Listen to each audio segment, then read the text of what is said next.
The bitter winds of the Dakota Territory didn't discriminate. They howled through the cracks of settler cabins and native lodges alike, carrying with them the promise of a merciless winter. But for Sarah Keller, a widow with 3 young daughters, the winter of 1878 would prove to be more than just another season to endure. It would become the crucible that tested her spirit, and the unexpected bridge between 2 worlds that society had deemed forever separate. Before we jump back in, tell us where you're tuning in from, and if this story touches you, make sure you're subscribed, because tomorrow I've saved something extra special for you. As the first snowflakes began to fall, Sarah couldn't have known that when all hope seemed lost in the frozen wasteland, salvation would come from those her late husband had warned her to fear. The story of how a grieving frontier family and a compassionate Lakota tribe found humanity in each other during nature's cruelest hour is one that history books have long forgotten, but the plains still remember. Sarah Keller stared at the rough-hewn wooden cross marking the fresh grave of her husband, James. 3 months had passed since the hunting accident that took him, but the reality of her situation still hadn't fully settled in her mind. The Dakota Territory autumn winds whipped around her skirts as she stood with her 3 daughters, Elizabeth, Mary, and little Catherine, at the edge of their homestead. "Mama, I'm cold," whispered 6-year-old Catherine, tugging at Sarah's worn dress. "I know, sweetheart. Let's get back inside," Sarah replied, her voice steadier than she felt. At 32, she had already survived more hardship than most women twice her age, but nothing had prepared her for this, alone with 3 children at the edge of civilization with winter approaching. The Keller homestead sat in a small valley, near Willow Creek, nearly 40 miles from the nearest settlement of Clearwater. James had chosen this remote location for its fertile soil and the creek that never seemed to run dry, even in August heat. "This land will give us everything we need," he had promised when they first arrived from Pennsylvania 2 years earlier. Now that promise felt hollow as Sarah surveyed their situation. Their small cabin was solid enough, but James had planned to add another room before winter set in. The firewood stack was half what it should be, and the root cellar contained enough. Preserved food to last maybe 2 months if they were careful. James had been planning a final hunting trip before the first snow, a trip he would never take. Inside the cabin, 10-year-old Elizabeth was already stoking the fire, her movements precise and careful. At just 10, she had become Sarah's right. "And since James's passing, we need more wood," Elizabeth stated matter-of-factly, her childhood slipping away with each adult responsibility she shouldered. 8-year-old Mary sat at the rough pine table, mending one of Catherine's dresses, her stitches uneven but determined. "Mrs. Mitchell from the settlement said we should come stay with them for the winter," she said, without looking up. Sarah sighed as she hung up their shawls. Orville and Beatrice Mitchell had indeed offered shelter when they'd ridden out after hearing of James's death. The offer was kind but impossible to accept. "The Mitchells barely have room for their own 6 children," Sarah replied. "And we can't abandon our home. Your father built this place with his own hands. Come spring, we wouldn't have anything to come back to." What Sarah didn't say was that accepting charity from the Mitchells meant acknowledging she couldn't manage on her own, something her pride wouldn't allow. James had always admired her independence, her unwillingness to bow to convention. She wouldn't dishonor his memory by faltering now. The next morning dawned clear and cold. Sarah woke before sunrise, as was her habit, and stood on the porch watching. Her breath cloud in the air. The first hard frost had come overnight, coating the grass and the distant trees with a silver sheen that sparkled in the early light. "Winter's coming early this year," came a voice from the edge of their clearing. Sarah jumped, one hand flying to her throat as she peered into the dim light. A figure on horseback emerged. Nathaniel Hargrove, their nearest neighbor, though near was a relative term out here. The Hargrove homestead lay 5 miles to the east. "Mr. Hargrove," Sarah acknowledged with a nod. You're out early." Nathaniel dismounted, a tall man with a weather-beaten face and kind eyes. He'd been a friend to James, helping with the cabin, raising and sharing knowledge about the territory's harsh conditions. "Headed to Clearwater for supplies," he explained. "Thought I'd check on you folks. Eleanor sent these." He handed over a cloth-wrapped bundle that Sarah knew would contain her neighbor's excellent sourdough biscuits. "Please thank her for me," Sarah said, accepting the package. "We're managing well enough." Nathaniel's eyes drifted to the woodpile, then to the unfinished addition to the cabin, his expression revealing his doubts. "Sarah, no disrespect intended, but this winter's shaping up to be a hard one. Old Thomas at the trading post says it'll be the worst in 20 years. You sure? You don't want to consider—" "We're staying, Mr. Hargrove," Sarah interrupted, her tone gentle but firm. "This is our home." Nathaniel nodded, knowing better than to press.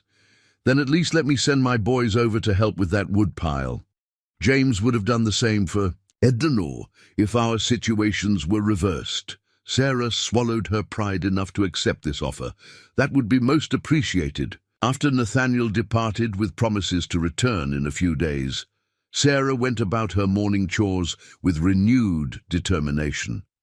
She needed to prepare for winter, truly prepare, not just hope for the best. Over the next 2 weeks, the Keller women worked from sunrise to sunset. The Hargrove boys, 16-year-old Samuel and 14-year-old Daniel, arrived as promised, spending 3 days cutting and splitting enough firewood to create an impressive stack along the cabin's north wall. Sarah paid them with her best apple pies and a promise to help with the Hargroves' spring planting. Elizabeth learned to set snares for rabbits under Samuel Hargrove's patient tutelage, while Sarah herself practiced with James's hunting rifle, until her shoulder was bruised, but her aim was true enough to bring down a small deer.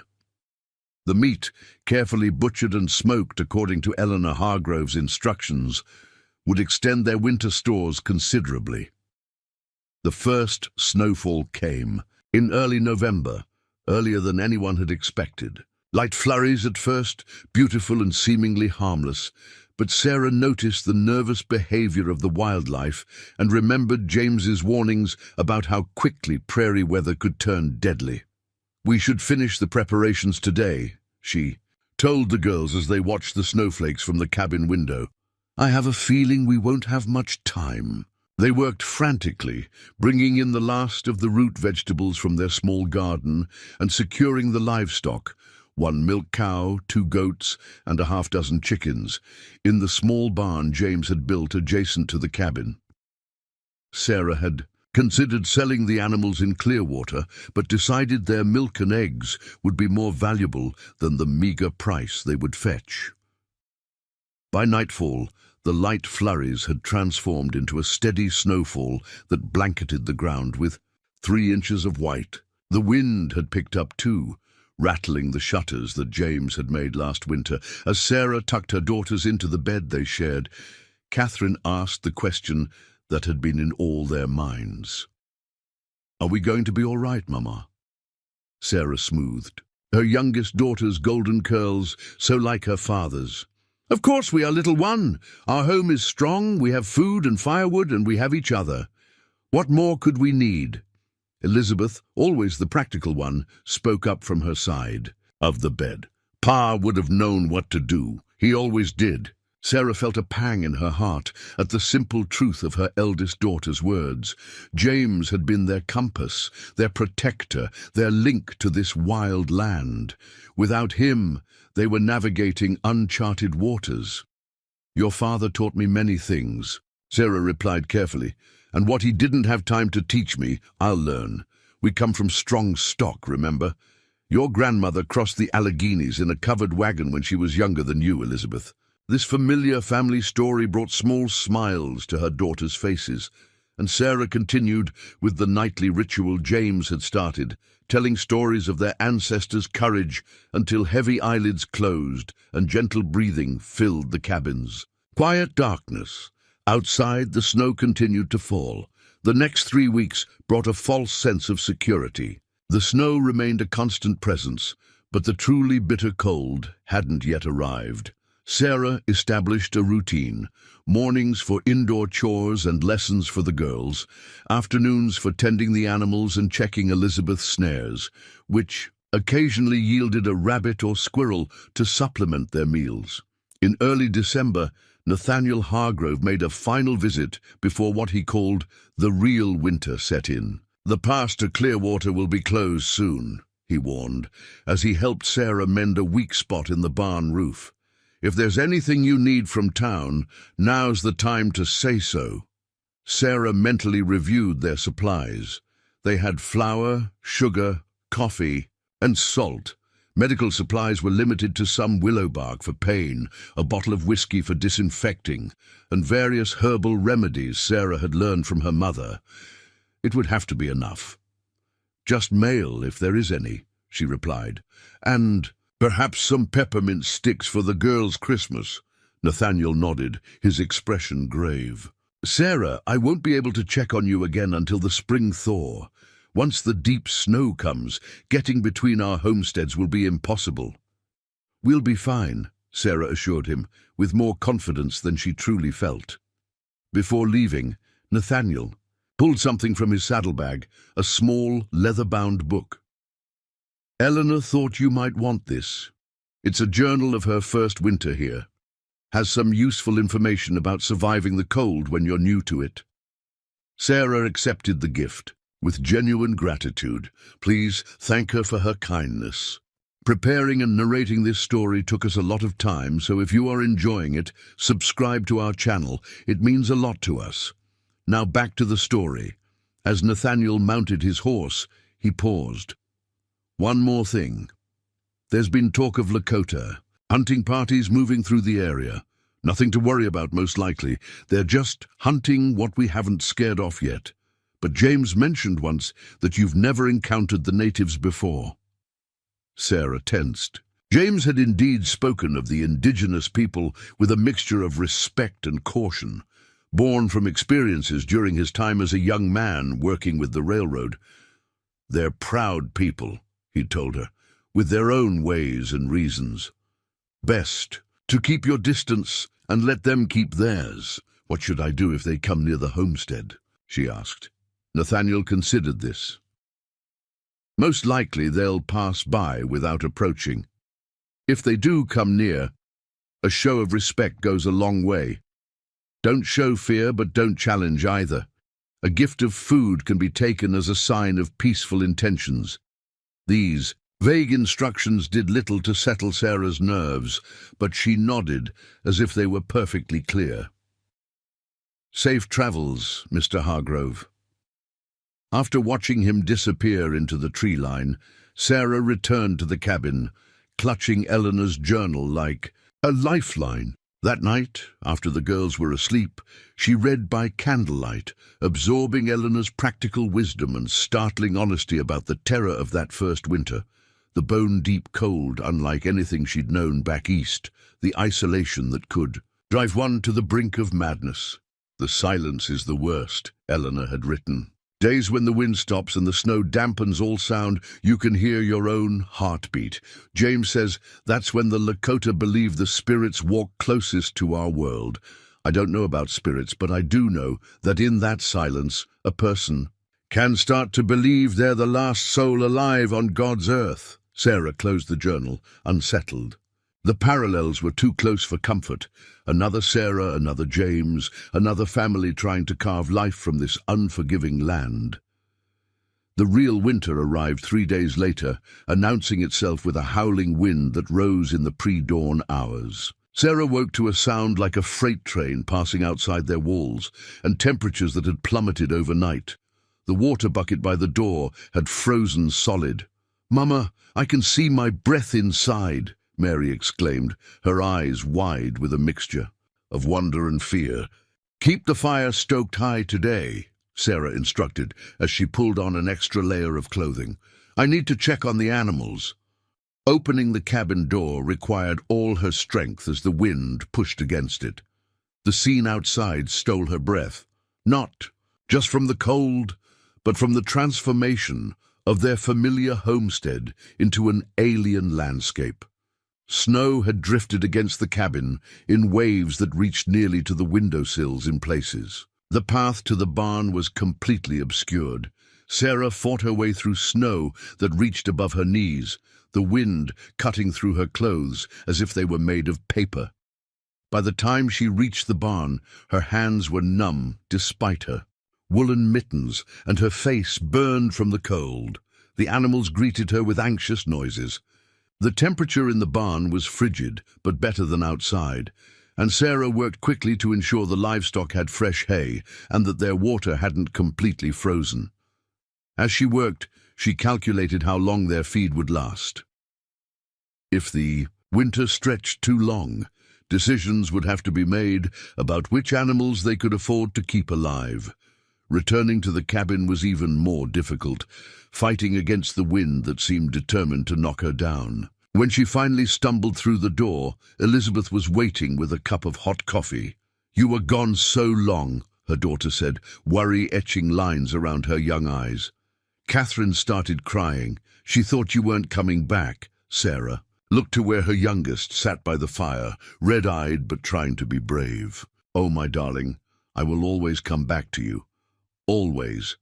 The blizzard raged for 3 days without pause. When it finally subsided, it left behind a transformed world buried under 4 feet of snow and temperatures cold enough to freeze spit. Before it hit the ground, the sun emerged mockingly bright, its light reflecting off the snow with a brilliance that hurt the eyes but delivered little warmth. During a brief respite when the temperature rose just enough to make venturing outside bearable, Sarah checked their surroundings. The wood pile was now partially buried, requiring her to dig through snow to reach the logs. The smokehouse where their precious meat was stored had held firm, but the small shed where James had kept his tools had partially collapsed under the snow's weight. Most concerning was the barn. A section of the roof had developed a worrying sag that hadn't been there before. If it collapsed, they would lose not only shelter for the animals, but also the additional feed stored in the loft. "We need to clear some snow from the barn roof," she told Elizabeth that evening as they sat mending by firelight. "How?" Elizabeth asked. "We can't climb up there in this weather." Sarah had been pondering this problem. "Your father made a long-handled rake for clearing pine needles. I think we can use it to pull some snow down from the edges at least." The next day brought another challenge. Elizabeth's snares, which had been providing occasional fresh meat, were now buried somewhere under the snowdrifts. Even if they could locate them, the rabbits and squirrels they'd been catching had either migrated or gone into deep hibernation. A week after the blizzard, their routine had adapted to the harsh reality of deep winter. The cabin became their entire world. They rationed firewood, keeping the fire burning hot only during the day and banking it lower at night when they all slept together in the single bed, piled with every quilt and blanket they owned. Meals grew smaller and simpler. A breakfast of cornmeal mush, maybe some beans and salt pork for dinner. They saved the precious preserved fruit for Sundays and the smoked venison for when someone fell ill or the cold became unbearable. Sarah began to lose weight, often claiming she'd eaten earlier, when in truth she was saving her portion for her growing daughters. Christmas came and went with little ceremony beyond reading the nativity story from their family Bible and enjoying the peppermint sticks Nathaniel had brought from town, a rare sweetness in increasingly bland days. Sarah had secretly made simple gifts: a rag doll for Catherine sewn from scraps, a small carved wooden bird for Mary, her first attempt at James's hobby of whittling, and for Elizabeth, her grandmother's silver thimble that Sarah had been saving for her wedding day. "But this is yours, Mama," Elizabeth protested when she unwrapped it. "And now it's yours," Sarah replied simply. "Every woman needs good tools for the work ahead of her." As December gave way to January, the weather worsened. Another blizzard hit, this one lasting nearly a week. The temperature dropped so low that the walls of the cabin cracked and popped in the night, waking them with sounds like gunshots. The true crisis came when Sarah ventured to the barn one morning and found their milk cow, Bessie, lying on her side, her breathing labored. By afternoon, despite Sarah's best efforts with the herbal remedies she knew, Bessie was dead. The loss was devastating, not just emotionally, as the gentle cow had been almost a pet to the girls, but practically. Without milk, their nutrition would suffer drastically. Sarah made the difficult decision to butcher the animal, knowing the meat would at least keep them fed longer, but the process was gruesome work in the freezing barn with inadequate tools and her limited knowledge. That night, as her exhausted daughters slept, Sarah allowed herself a rare moment of despair. Their situation was deteriorating. The cold seemed to be seeping into her bones, making every movement painful. Their firewood was depleting faster than she'd calculated, and now they'd lost their most valuable livestock. Outside, the wind howled, like a living thing, seeking entry through every crack in their modest shelter. Sarah pulled Eleanor's journal from its hiding place and turned to the final entries, searching for hope or wisdom. Instead, she found a chilling account of a January, not unlike their own, when the game disappeared and supplies ran low. "I fear we may not see the spring," Eleanor had written. "James says if the next storm is as bad as the last, we should try for clear water no matter the risk. Better to die trying than to sit and wait for the end." Sarah closed the book, her heart pounding. Had the Hargroves faced such a desperate choice? They had obviously survived since they were still her neighbors. But how? The answer came a few pages later. "Providence arrived in an unexpected form," Eleanor wrote. "A hunting party of Lakota men found James half-frozen when he ventured too far, checking his traps. Instead of leaving him to his fate, they brought him home and showed us how to build a proper windbreak for the cabin, using pine boughs layered in a particular way. They helped us dig out the barn and showed us how to find prairie hens burrowed in the snow. Their leader, a man called Many Horses, said simply, 'The winter fights all of us the same. I will never forget that kindness from those our kind so often fear.'" Sarah sat motionless, absorbing this revelation. James had never mentioned this incident, perhaps out of pride or perhaps believing Sarah would worry more knowing how close to disaster they had come. But now, facing her own version of the Hargroves' desperate winter, she wondered if such providence might find them too. The answer came sooner than she could have imagined, and in a form that would forever change the path of the Keller family. The morning after Sarah read Eleanor's journal entry, the temperature plummeted further. A bitter cold descended that seemed to freeze the very air they breathed. When Sarah's fingers touched the cabin window, frost formed around her fingertips like a ghostly outline. "The wood won't last another week at this rate," Elizabeth observed, quietly, while her younger sisters were still asleep. The girl's eyes held wisdom beyond her years. They'd been keeping the fire higher than planned to combat the extraordinary cold. "We'll manage," Sarah replied, though the tightness in her chest betrayed her doubt. By midday, another problem emerged. The barn roof, already weakened from the previous snowfall, gave an ominous groan when Sarah went to feed the remaining animals. A center beam had cracked, allowing snow to filter down onto the hay below.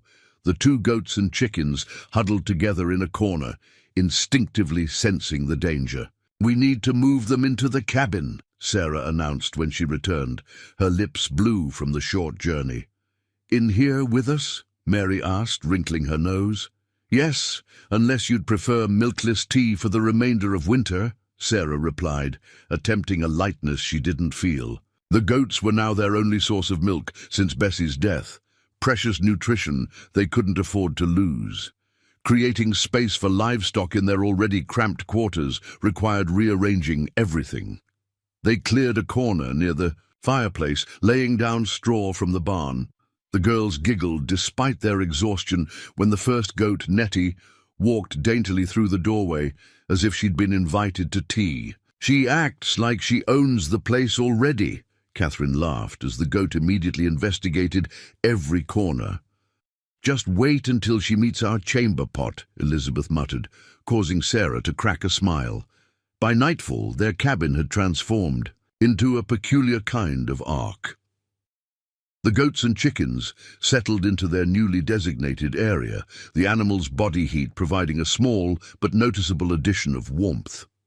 The chickens' soft clucking created an almost soothing background noise. As the family prepared for bed, that night, despite the extra warmth, Sarah couldn't sleep. She found herself listening to the wind's mournful howl, calculating and recalculating their supplies. Even with careful rationing, they wouldn't make it to spring.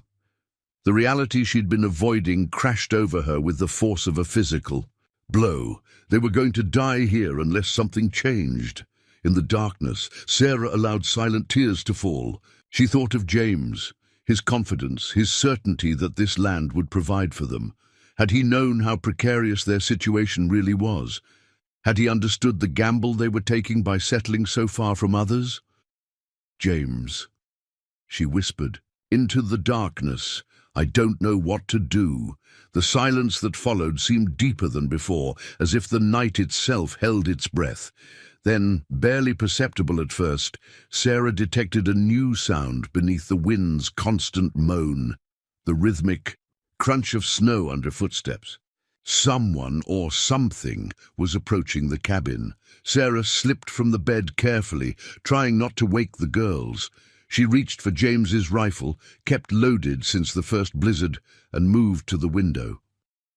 Wiping frost from the glass, she peered into the moonlit night. At first, she saw nothing but swirling snow and the dark silhouettes of trees. Then movement caught her eye, shadowy figures emerging from the tree line, 5 or 6 of them moving with purpose toward the cabin. Sarah's heart hammered against her ribs. Bears, wolves. Neither seemed likely to approach a human dwelling so boldly, which left only one possibility: people. Out here, miles from the nearest settlement in weather that would keep any sensible settler indoors, there could be only one explanation: the Lakota hunting party Nathaniel had warned about. Sarah's mind raced. Should she wake the girls? Hide them? Where? The cabin had no cellar, no secret spaces. Should she confront the approaching figures, barricade the door? Before she could decide, a sharp knock came at the door, so unexpected in their isolated state that Sarah nearly dropped the rifle. Catherine stirred in the bed, mumbling in her sleep. Sarah took a deep breath, steadying her nerves. She remembered Nathaniel's advice: don't show fear, show respect. She propped the rifle against the wall, visible but not threatening, and moved toward the door. "Who's there?" she called, her voice steadier than she expected. "Friends," came the reply in accented but clear English. "Cold out here, need shelter." Sarah hesitated only briefly before making her decision. If they meant harm, a wooden door wouldn't stop them.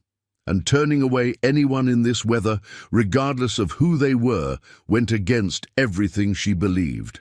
"Stand." "Back from the door," she instructed, then lifted the heavy wooden bar. The blast of cold air that rushed in momentarily stole her breath as she opened the door. Standing before her were 4 figures wrapped in furs and hides, their faces partially obscured by scarves, but unmistakably native. The tallest stepped forward, lowering the scarf to reveal his face. A man perhaps in his 40s, with deep-set eyes that assessed Sarah and the cabin in one sweeping glance. "Thank you," he said simply. "Bad storm coming. Dangerous to travel." Bye. Now the girls were awake, Elizabeth pulling her younger sisters protectively behind her as they stared wide-eyed at the strangers. "You and your family may shelter here until it's safe to travel," Sarah said formally, stepping back to allow them entry. "I am Sarah Keller. These are my daughters." The man nodded, gesturing for his companions to enter. "I am Joseph Blackfeather," he said, then indicated the others as they filed in. My wife Hannah, my son William, my father Grey Wolf. Sarah couldn't hide her surprise at their names, not what she had expected from Lakota people. Joseph noticed her expression, and a hint of amusement crossed his weathered features. Missionary school, he explained briefly. Long time ago. The last to enter was the eldest, Grey Wolf, a man whose face bore the deep lines of many winters. Unlike the others, he offered no English greeting, merely nodding respectfully to Sarah before moving toward the fire with slow, deliberate steps that suggested stiffness or pain. As the door closed against the night, Sarah found herself in a situation she could never have imagined. Her small cabin, now containing not only her family and their animals, but 4 strangers whose kind James had warned her to avoid. Hannah, a woman perhaps a few years older than Sarah, immediately set to work brushing snow from her family's outer garments. When she removed her layers of furs, Sarah saw she wore a mixture of traditional Lakota clothing and items clearly obtained from white traders, a woolen skirt beneath a beaded buckskin tunic, her long black hair in 2 neat braids. William appeared, to be around 16, tall and lanky with watchful eyes that darted between his family and the Kellers, his posture alert as if ready to respond to any threat. His gaze lingered briefly on Elizabeth, who stared back with equal curiosity. "We have little food to share," Sarah said, feeling the awkwardness of the situation. "But you're welcome to warm yourselves by our fire." Joseph translated this to Grey Wolf in their native tongue, and the elder responded with a stream of words while reaching into a pouch at his waist. "My father says a shelter freely given deserves a gift freely returned," Joseph translated as Grey Wolf extended his hand, offering Sarah a small bundle wrapped in soft hide.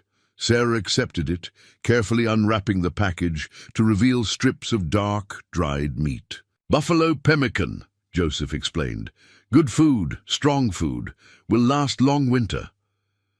Sarah's throat tightened with unexpected emotion. These strangers, whom society had taught her to fear, had just offered a gift more precious than gold in their current circumstances, sustenance that might help her children survive. "Thank you," she said, meeting Grey Wolf's eyes directly. "We are grateful." The old man seemed to understand despite the language barrier, his weathered face softening slightly, as he nodded in acknowledgement. The night passed in an uneasy truce, with the Blackfeather family settling on one side of the cabin while the Kellers maintained their space on the other. Despite her exhaustion, Sarah slept fitfully, waking at every unfamiliar sound.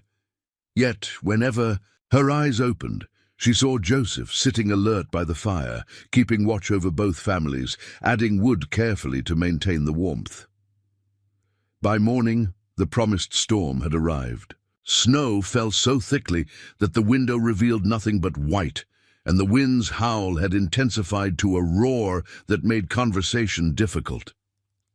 One glance was enough to confirm what Joseph had known. No one would be traveling today. With daylight came a subtle shift in the cabin's atmosphere.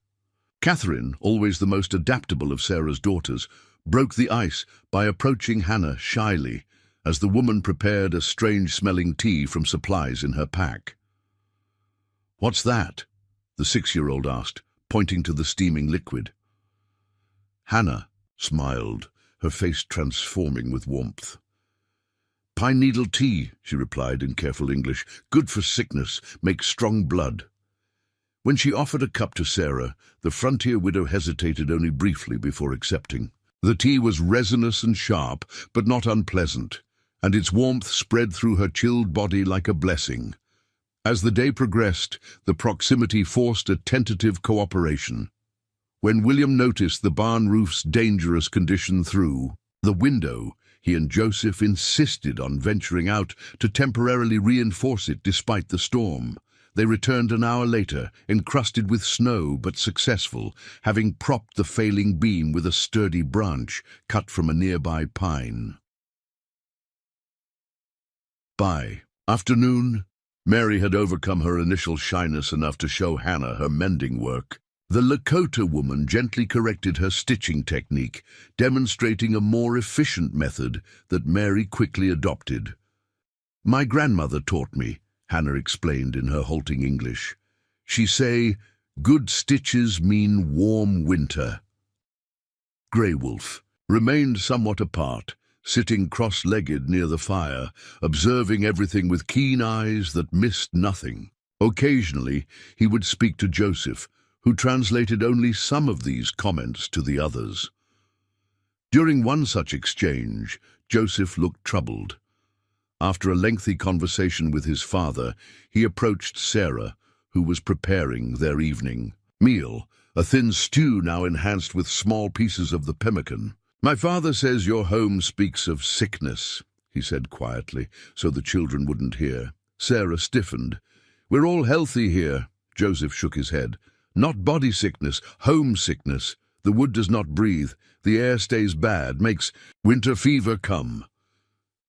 Sarah was about to dismiss this assessment when she remembered the persistent coughs that had troubled Catherine since December, and how her own chest had felt increasingly tight in recent weeks. "What do you mean the wood doesn't breathe?" she asked.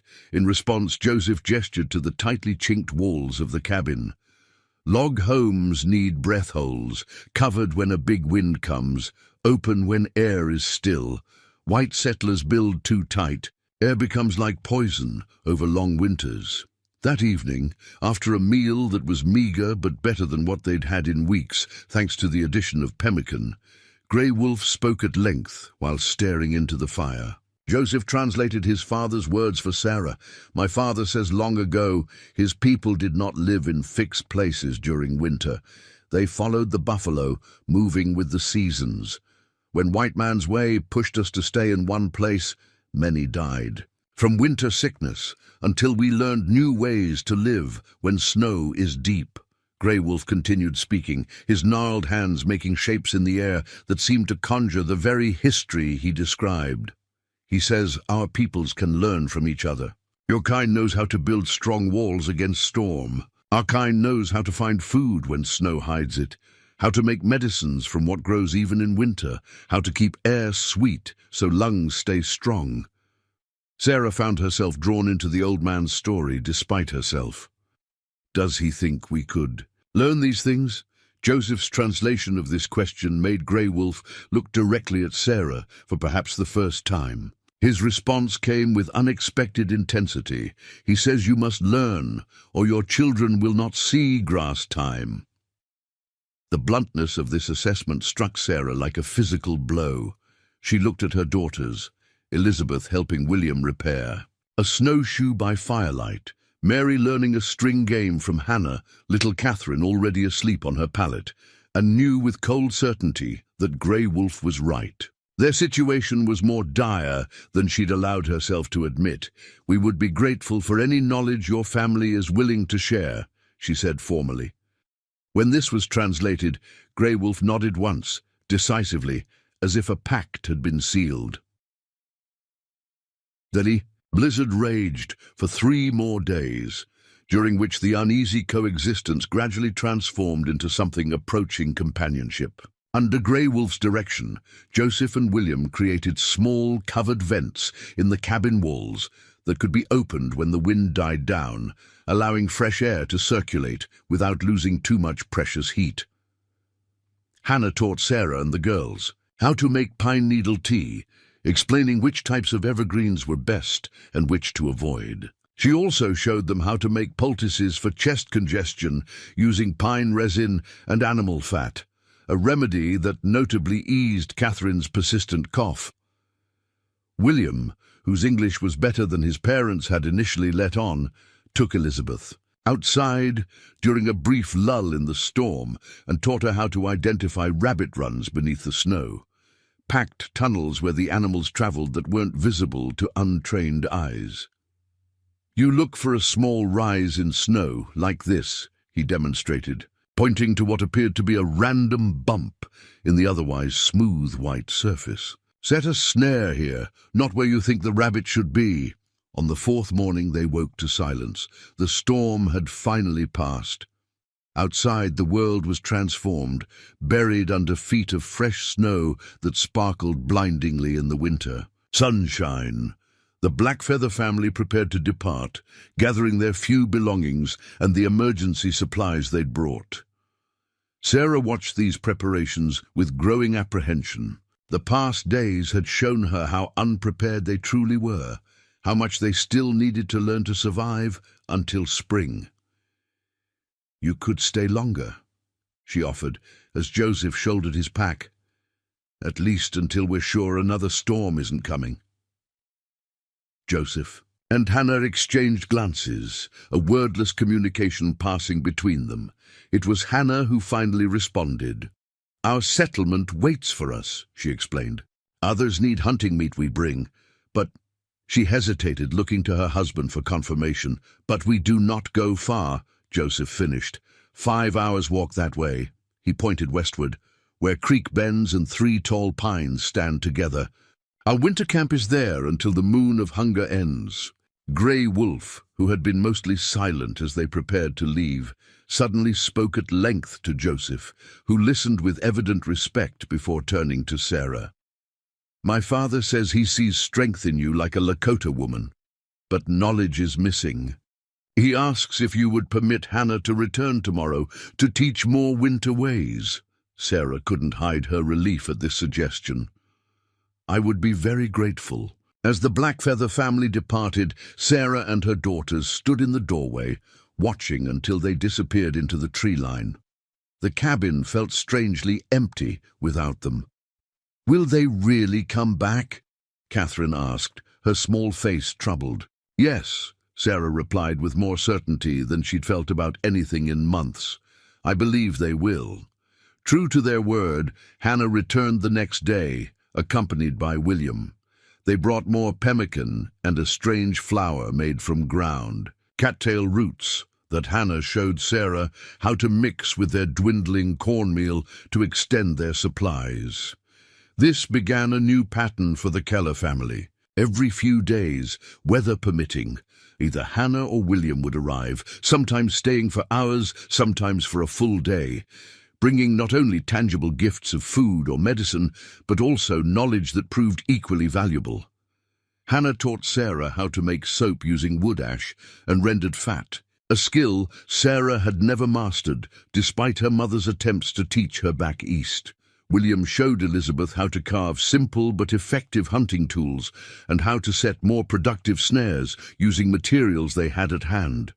Most importantly, they taught the Kellers how to identify and harvest winter foods they hadn't known existed, rose hips buried under snow that prevented winter sickness, inner tree bark that could be ground into emergency flour, hibernating animals whose burrows could be detected by subtle signs on the snow's surface. As January gave way to February, Sarah realized something profound had changed beyond just their improved physical circumstances. The desperate, gnawing fear that had been her constant companion since James's death had receded, replaced by a cautious confidence in their ability to survive. One evening, as Sarah stirred a pot of stew made with rabbit caught in Elizabeth's newly designed snares and wild onions William had shown them how to dig from beneath the snow, Mary asked a question that had clearly been on her mind. "Mama, why do the Blackfeathers help us?" Mrs. Mitchell at the settlement said, "Indians hate white folks and want to steal our land." Sarah considered her response carefully. "Mrs. Mitchell doesn't know the Blackfeathers. People often fear what they don't understand, and that fear can turn into unkind words or thoughts." Grey Wolf told William that all people are relatives. "Under the same sky," Elizabeth added, surprising Sarah with this piece of information. "He says helping others is helping yourself, because the circle always comes around." The wisdom in this simple philosophy struck Sarah deeply. How different might relations between settlers and natives be if more people from both sides recognized this fundamental truth? The true test of all they had learned came in late February, when the harshest blizzard yet descended upon the territory. For 6 days, the storm raged with such ferocity that even opening the door became dangerous. Yet the Keller family faced this challenge with resources and knowledge they hadn't possessed before. Ventilation techniques that kept the air fresh despite their confinement, medicinal teas that prevented the chest sickness from taking hold, preserved foods that provided strength, and most importantly, the confidence that came from knowing they were no longer alone in their struggle. When Hannah and Joseph arrived after the storm had passed, bringing Grey Wolf with them, it was not to find desperate survivors on the brink of starvation, but a family managing with surprising resilience. Sarah greeted them not as saviors, but as friends, welcoming them to share the meal she had prepared, a stew made from techniques learned from both cultures. As they sat together around the fire, Sarah noticed Grey Wolf watching her with an expression she couldn't quite interpret.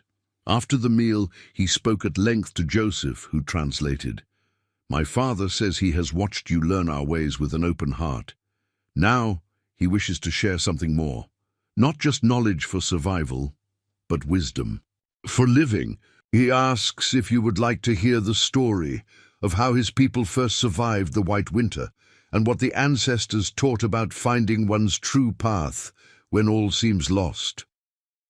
Sarah looked at her daughter's eager faces, then back to the elderly man whose wisdom had quite literally saved their lives. "We would be honored," she replied, settling in for what would prove to be just the beginning of an unexpected education in the sacred ways of a people she had once been taught to fear.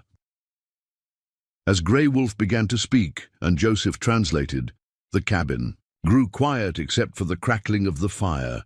Outside, the winter wind continued its ceaseless song, but within those walls, something extraordinary was happening, a bridge forming between worlds that most believed could never connect.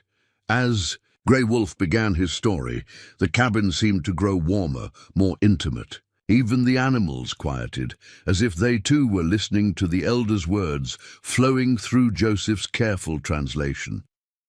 "Many winters ago, before the white man's guns changed our hunting, before horses transformed our travel, my people faced a winter so cruel that the oldest grandmothers had no memory of its equal," Grey Wolf began, his voice taking on a rhythmic quality that transcended the language barrier. "Food became scarce. The buffalo herds could not be found. Children grew thin, and elders offered to walk into blizzards so the young might have their share of food." He paused, his eyes distant with ancient memory. It was then that a young woman named Wichapi, Star Woman, had a dream. Catherine edged closer, her small face rapt with attention. Even Elizabeth, usually so practical, leaned forward to catch every word. In this dream, Star Woman was visited by White Buffalo Calf Woman, a sacred messenger. She showed Star Woman where to find food beneath the frozen earth, which trees held life beneath their bark, how to call the animals that still moved through deep snow. But more than this, she taught Star Woman that survival comes not from taking, but from giving, not from isolating oneself, but from connecting to all living things. Grey Wolf's gnarled hands sketched shapes in the firelight as he continued. "When Star Woman awakened, she led her hungry people to the places shown in her dream. They found hibernating animals, nuts stored by squirrels, plants sleeping beneath snow. But she also taught them to take only what was needed, to give thanks for each gift from the earth, and to remember that what happens to the smallest creature eventually happens to all." Sarah found herself mesmerized by the tale, recognizing within it practical wisdom disguised as spiritual teaching. The story continued, describing how Star Woman's people survived by developing a deep understanding of winter's rhythms, rather than fighting against them. "This is the first sacred way," Grey Wolf concluded, "to see the natural world not as an enemy to be conquered, but as teacher to be honored." When the story ended, a thoughtful silence filled the cabin. It was Mary who finally spoke, her young voice tentative. "Is that why you helped us? Because everything is connected?" Joseph translated this question, and Grey Wolf's weathered face greased into what might have been a smile. He says yes, Joseph relayed, and because Star Woman taught that wisdom must be shared or it dies, like water that stands too long in one place. That evening marked a turning point. What had begun as necessary cooperation for survival transformed into a deliberate exchange of knowledge and worldviews. In the weeks that followed, as February's harsh grip gradually loosened into March's tentative thaw, the Blackfeather family became regular visitors to the Keller homestead. Grey Wolf, once distant and reserved, now came specifically to share stories with the girls, each tale containing both practical knowledge and deeper philosophical insights about living harmoniously with the land. Hannah taught Sarah traditional beadwork during the long evenings, their fingers working side by side as they discussed everything from child-rearing to plant medicine. William and Elizabeth developed a special friendship, the young man patiently teaching James's eldest daughter hunting skills that would have scandalized the proper ladies of Clearwater settlement. Under his guidance, Elizabeth learned to move silently through snow-laden forests, to read animal tracks as clearly as words on a page, and to understand weather patterns by observing subtle changes in cloud formations. "Your daughter has sharp eyes and a quick mind," Joseph commented to Sarah one afternoon as they watched William demonstrating how to test ice thickness safely. "In our tribe, she would be respected for these gifts." Sarah nodded, a lump forming in her throat. "Her father would be proud," she said softly. "He always said she had his pioneer spirit." Joseph seemed to consider this. "Pioneer spirit and Lakota spirit maybe not be so different," he observed. "Both must be strong to face hardship. Both must learn or die. Both must respect what the land teaches." This insight struck Sarah profoundly. How strange that she'd crossed half a continent to discover that the fundamental truths of survival and resilience transcended cultural boundaries. As March progressed, Grey Wolf began teaching what he called the second sacred way, understanding the medicinal properties of plants and the spiritual practices that accompanied healing work. He showed Sarah how to identify specific trees whose inner bark could reduce fever, which moss varieties fought infection when applied to wounds, and how certain roots, properly prepared, could ease childbirth or stop bleeding. "Medicine is not just in the plant," he explained through Joseph's translation. "It is in the prayer said while gathering. It is in the intention of the healer. It is in the belief of the one who receives it." When Catherine developed a high fever after playing too long in the melting snow, it was Grey Wolf's willow bark tea and Hannah's cool compresses that broke the dangerous heat within hours. The elderly man sat by the child's bedside through the night, singing soft, strange melodies that seemed to soothe her even in delirium. By dawn, Catherine's fever had broken. Sarah, who had maintained a night-long vigil alongside Grey Wolf, found herself overwhelmed with gratitude. "I don't know how to thank you," she said simply. Grey Wolf needed no translation for the emotion in her voice. He replied in his own language, looking directly into Sarah's eyes. "He says no thanks needed between family," Joseph translated quietly from the doorway. "He says Catherine has become like a granddaughter to him." Sarah's eyes filled with tears. Family. The word held such power, especially here, so far from blood relatives, so distant from the community she'd known back east.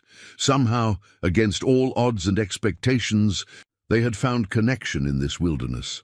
As the days lengthened and the brutal cold gradually loosened its grip, Sarah began to hope they might actually survive until spring. Their food stores, while still limited, had been supplemented by the Blackfeather's generosity and Elizabeth's improved hunting skills. More importantly, they now possessed knowledge they hadn't before: how to find food sources unique to late winter, how to prevent and treat common cold weather ailments, how to conserve energy and resources during the leanest times. One uncommonly mild afternoon in late March, Grey Wolf arrived alone at the cabin, a rare occurrence, as he usually came accompanied by younger family members. Sarah welcomed him inside, where she had been teaching the girls their letters, education. She was determined wouldn't lapse despite their isolation. Grey Wolf settled by the fire, his expression more serious than usual. When Sarah joined him after setting the girls to their copying work, he spoke at length in his native tongue. "I cannot translate his exact words," Sarah admitted, "but please tell me what you can." The elderly man reached into his medicine pouch and withdrew something wrapped in soft hide, placing it on the table between them. Carefully, he unwrapped the package to reveal a small bundle of herbs tied with sinew, a smooth stone with unusual markings, and what appeared to be a bear's claw. "He says it is time for the third sacred teaching," William explained, when he arrived later to find them still deep in conversation, "the way of dreams and visions. He has brought these sacred objects to help prepare for a ceremony." Sarah felt a flicker of uncertainty. While she had embraced much of the practical knowledge the Blackfeathers shared, the spiritual aspects of their beliefs remained unfamiliar territory. Her own faith, simple but genuine, centered around the Bible that had belonged to her mother, one of the few possessions she'd brought from Pennsylvania. Grey Wolf seemed to sense her hesitation. He spoke again, his eyes kind but intent. "My father says he does not ask you to abandon your own spirit ways," William translated. "He says different trails can lead to the same mountain peak, but he believes you have been called to learn these things, or the spirits would not have brought our families together in the Hunger Moon." Sarah considered this carefully. "What kind of ceremony does he mean?" "A sweat lodge," William replied. "A purification to prepare for the coming spring and—" He hesitated, listening as his grandfather added something else. "And to help heal the grief that still lives in your heart for your husband." Sarah's breath caught. She had never spoken directly to any of the Blackfeathers about the depth of her mourning for James, the private tears she still shed in the dark of night, the ache that sometimes made even breathing difficult. Yet somehow, this elderly man had perceived the wound she carried. "How would such a ceremony help?" she asked quietly. Grey Wolf's response, when translated, was simple yet profound. He says grief that stays locked inside poisons the spirit, just as bad air locked in a cabin poisons the body. The sweat lodge opens what is closed, releases what is trapped, brings healing to what is wounded. Sarah looked toward her daughters, diligently practicing their writing. Elizabeth had grown visibly stronger over the past months, not just physically, but in confidence and maturity. Mary's persistent cough had vanished after adopting Hannah's herbal treatments. Catherine's natural cheerfulness, briefly dimmed by hunger and cold, had returned brighter than before. The Blackfeathers had given her family life when death seemed certain. Perhaps there was wisdom in their spiritual practices as well. "I would be honored to learn," she said finally. The next day, Joseph and William arrived to construct the sweat lodge at a sheltered spot near the creek, now partially thawed. They bent young willows into a dome shape, covered them with hides and blankets, and prepared a pit in the center where heated stones would create steam. Hannah came to the cabin to help Sarah prepare, explaining the ceremony's purpose and meaning while showing her how to make small tobacco offerings that would be used during the ritual. "Women have special power," Hannah explained, her English growing more fluent through their weeks of friendship. "We give life, like Earth gives life. In Sweat Lodge, we connect to this power, good for healing, good for vision." When Sarah expressed concern about leaving the girls alone during the ceremony, Hannah smiled. "My husband will tell stories to your daughters while we are in lodge. They will be safe." That evening, with stars beginning to emerge in the darkening sky, Sarah found herself seated inside the small sweat lodge alongside Hannah, Grey Wolf, and two elderly women from the Lakota winter camp, whom Sarah had never met before. Despite the lingering chill in the air, she wore only a simple shift, as Hannah had instructed. Grey Wolf, dressed in ceremonial attire Sarah had never seen before, sang as he placed glowing hot stones in the central pit one by one, using antlers to carry them from the fire outside. With each stone, he sprinkled herbs that released fragrant smoke. When the prescribed number of stones had been arranged, Joseph, acting as helper, closed the lodge's entrance flap, sealing them in complete darkness. Grey Wolf poured water infused with sage and sweetgrass onto the hot stones.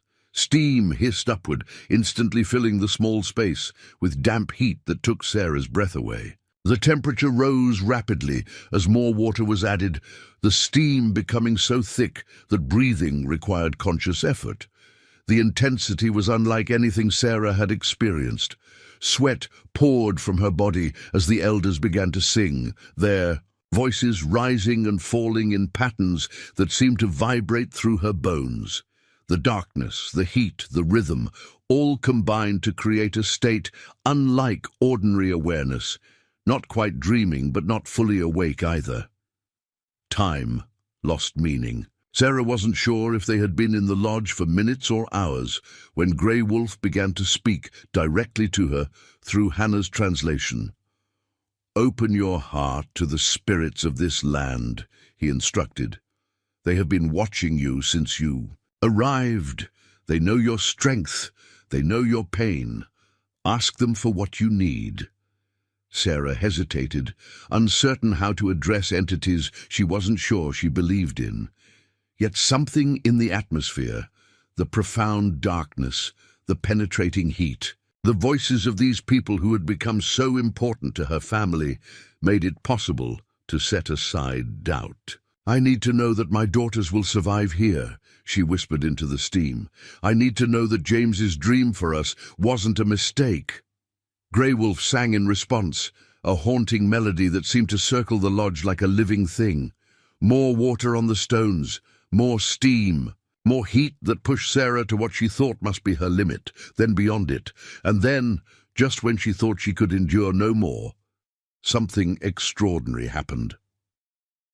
In the darkness behind her closed eyes, Sarah began to see images.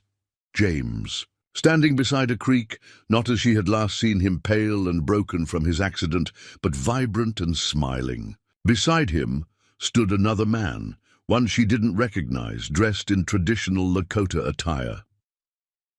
"They are showing you that the spirits of our peoples can stand together," Hannah whispered, somehow knowing what Sarah was seeing without being told.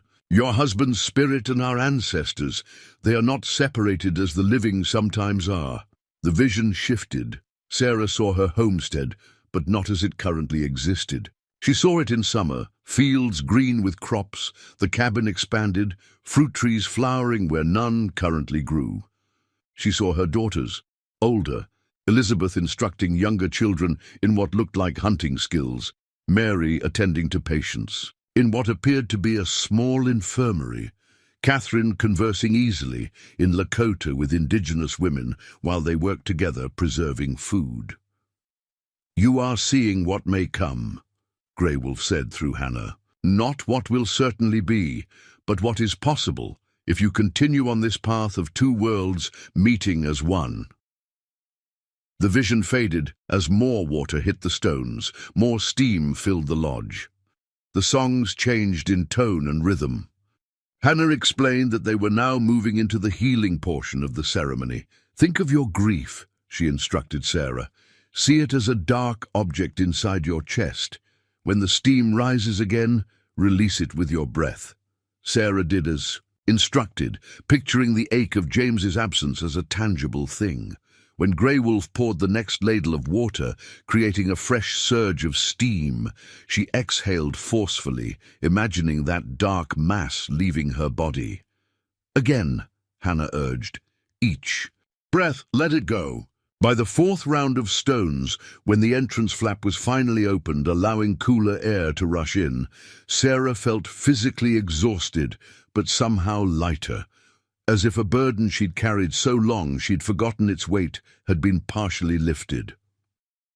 Outside, the lodge, beneath a sky brilliant with stars, Joseph waited with blankets. Sarah wrapped herself and followed the others to sit by the fire where cedar tea had been prepared. Her skin tingled from the intense heat, followed by the cool night air, and her mind felt unusually clear, receptive. "The ceremony is not yet complete," Grey Wolf explained through Joseph as they sipped the fragrant tea. "The Sweat Lodge has prepared your spirit. Now you must seek a vision that will guide your path forward." He explained that traditionally, a vision quest would involve spending days alone in nature without food or water. Given Sarah's responsibilities and the still harsh conditions, they would modify this practice.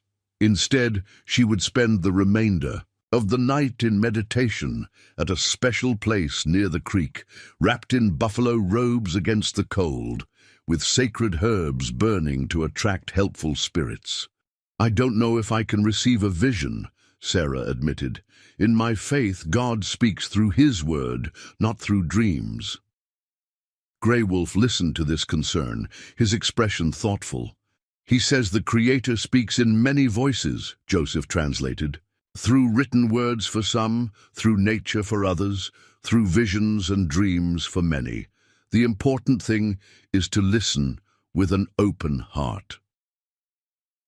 With this reassurance, Sarah allowed herself to be led to a small clearing beside the partially thawed creek. Joseph and William had constructed a simple windbreak of pine boughs, creating a protected space where Sarah could sit comfortably wrapped in thick buffalo robes. A small fire burned nearby, just enough to provide light and keep dangerous animals at bay. "We will be at the main fire," Hannah explained as they prepared to leave her. "If you need help, call out. Otherwise, we will return at dawn." Left alone, Sarah settled into the buffalo robes, gazing at the star-filled sky visible through the trees above. The night was cold, but not dangerously so, and the ceremonial heat still lingered in her bones. She felt strangely alert, despite the late hour, her senses heightened. Grey Wolf had instructed her to focus on her breath and open herself to whatever might come, insights, memories, or visions. Sarah tried to follow these instructions, though her mind initially raced with practical concerns about the girls, the homestead, the remaining weeks of winter. Gradually, these thoughts subsided. The gentle sound of water flowing beneath ice at the creek's edge created a soothing rhythm. The scent of burning sage and cedar from the small fire wrapped around her like an invisible blanket. Without realizing the transition, Sarah moved from conscious meditation into a state between waking and dreaming. In this receptive state, something extraordinary unfolded. Sarah perceived herself rising above the clearing, above the trees, seeing the land spread out below her as if she were a bird in flight. She recognized her homestead, the Blackfeathers' winter camp, and further away, the settlement of Clearwater. But she also saw something more. Lines of light connecting these places, pulsing with energy like living things. And beyond this, she witnessed the land as it had been before any settlers arrived, glimpsed the generations of Lakota who had moved across these prairies, following the rhythms of seasons and herds. She saw how the land itself had shaped their culture, their spirituality, their understanding of life's cycles.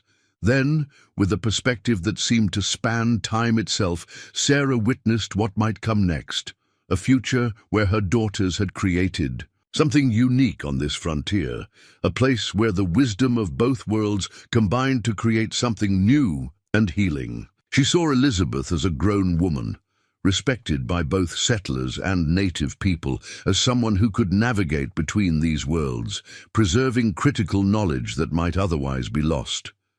When dawn finally brushed the eastern horizon with pale light, Sarah emerged from her vision state with tears streaming down her face. She felt profoundly changed, as if she had glimpsed a truth too vast to fully comprehend yet essential to remember.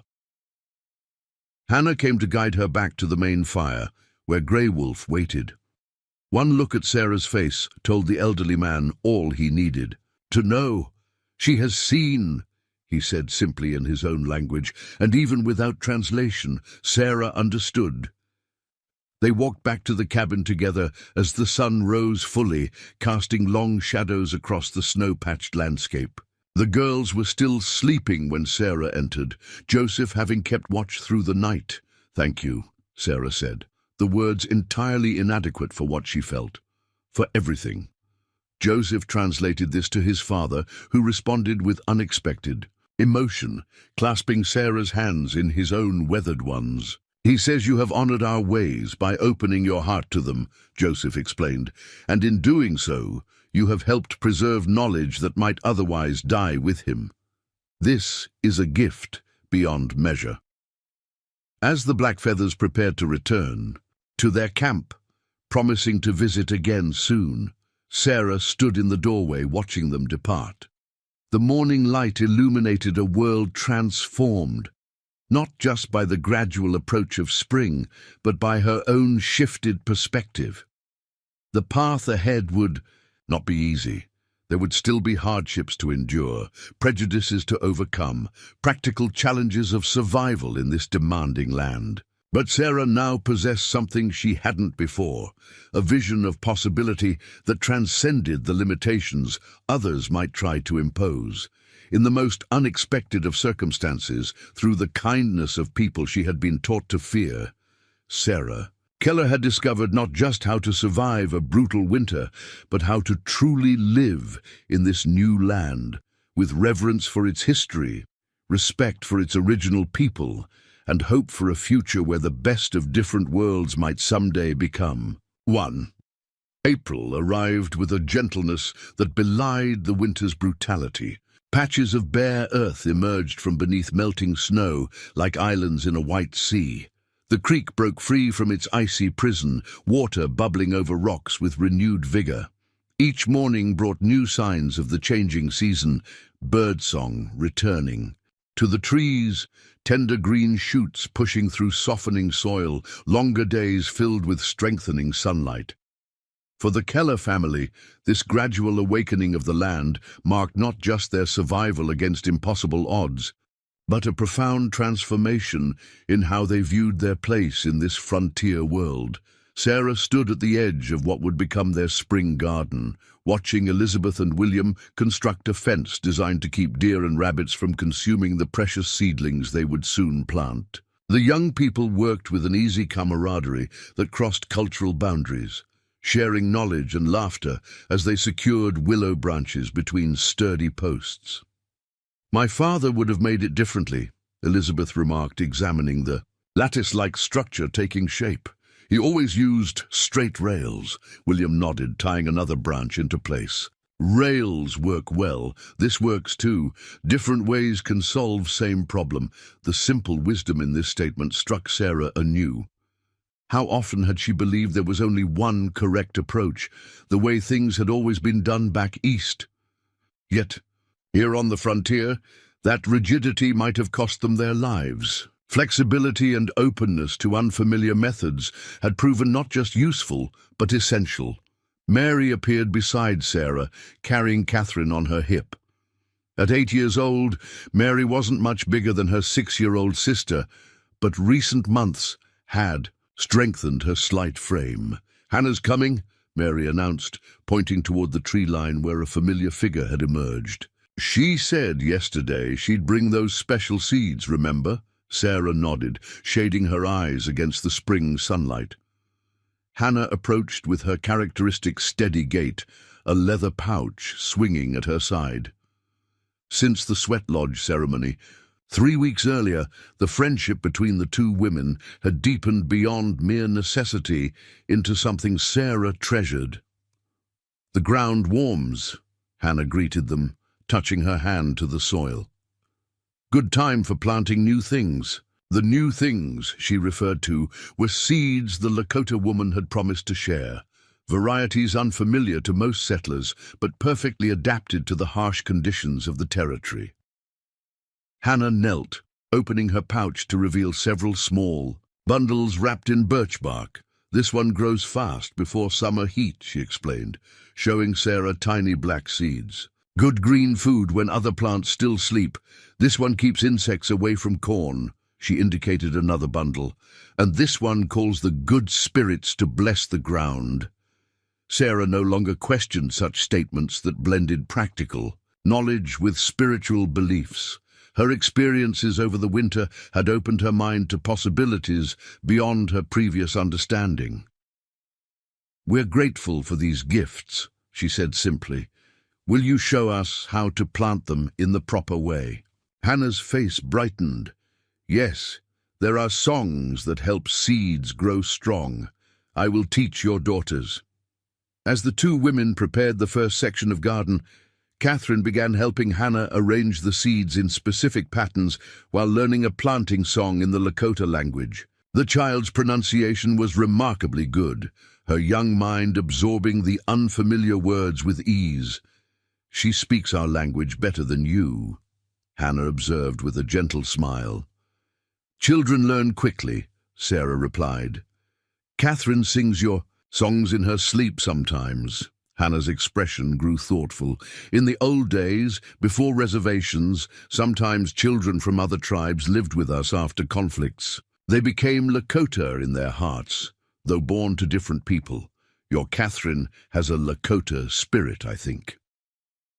This observation might once have troubled Sarah, but now she simply considered it with interest.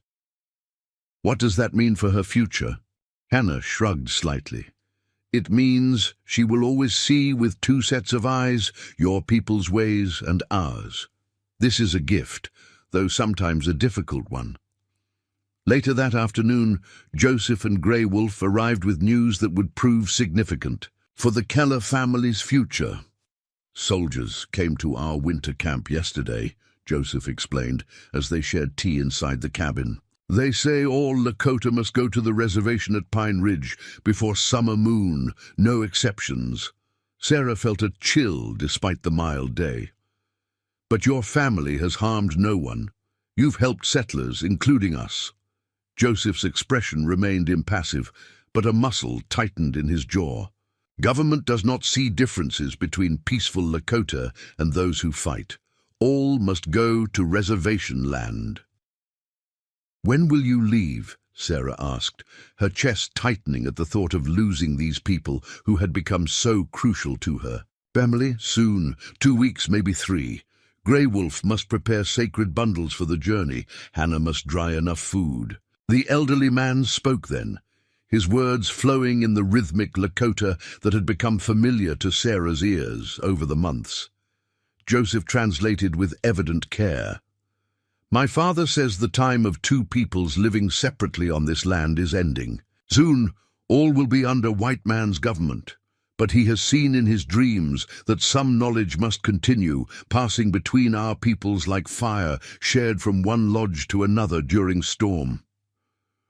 Grey Wolf fixed his penetrating gaze on Sarah.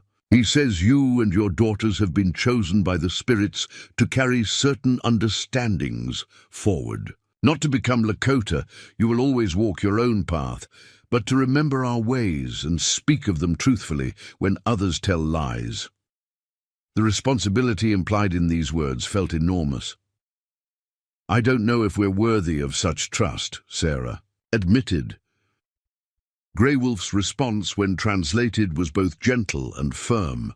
"Chum, worthiness was decided when you opened your door on a winter night to those you had been taught to fear. The spirits test us when we do not know we are being tested." That evening, after the black feathers had returned to their camp and the girls were asleep, Sarah sat alone by the fire, contemplating what these developments meant for their future. The prospect of continuing without the Blackfeather's guidance awakened old anxieties. Would they truly be able to manage alone? Yet something had changed within her. The woman who had faced this past winter with desperate fear was not the same woman who now planned for spring planting. Sarah touched the small medicine pouch Hannah had given her after the sweat lodge ceremony, a tangible symbol of the knowledge and confidence she now possessed. The following weeks unfolded with a bittersweet quality, each day bringing renewed life to the land while also marking time toward the Blackfeathers' inevitable departure. Together, the two families worked to ensure the Kellers would thrive in their absence. Joseph and William constructed a proper smokehouse using techniques that would preserve meat more effectively than James's original design. Hannah and Sarah spent long hours cataloging plant medicines, when to gather each root or leaf, how to prepare them, which ailments they addressed. Most precious were the hours Grey Wolf spent with the entire family, sharing stories that contained vital knowledge. Disguised as legends, he explained how certain stars guided travelers during different seasons, which cloud formations warned of dangerous weather, how wildlife behavior predicted changes long before humans noticed them. "The earth speaks always," he told them. "Most people forget how to listen." During this time, Sarah noticed Elizabeth spending increasingly long periods with William, returning from walks in the awakening forest with a thoughtful, almost melancholy expression. One evening, Sarah found her eldest daughter sitting alone by the creek, absently trailing her fingers in the cold water. "William says they'll travel south to reach the reservation," Elizabeth said without preamble as Sarah sat beside her. "Hundreds of miles from here. I'll never see him again." The simple statement contained depths of emotion that Sarah recognized all too well: the ache of impending loss, the uncertainty of a future suddenly altered. "The world is changing quickly," Sarah said gently. "Borders and rules are being drawn across lands that once had none. But I don't believe this is truly the end of your friendship with William." Elizabeth glanced at her mother, a flicker of hope crossing her features. "What do you mean?" "I mean that paths that are meant to cross again often do, in ways we can't. Voici, William has taught you skills that few white girls will ever learn. Perhaps that knowledge exists for a purpose beyond just our survival this winter." Elizabeth considered this, her young face solemn beyond her years. "He asked me to remember everything, to keep practicing what he taught me even after they're gone. He said knowledge dies if it isn't used." "Then that's how you honor your friendship," Sarah suggested, "by preserving what he shared with you." On the morning set for the Blackfeathers' departure, Sarah rose before dawn to prepare a special meal.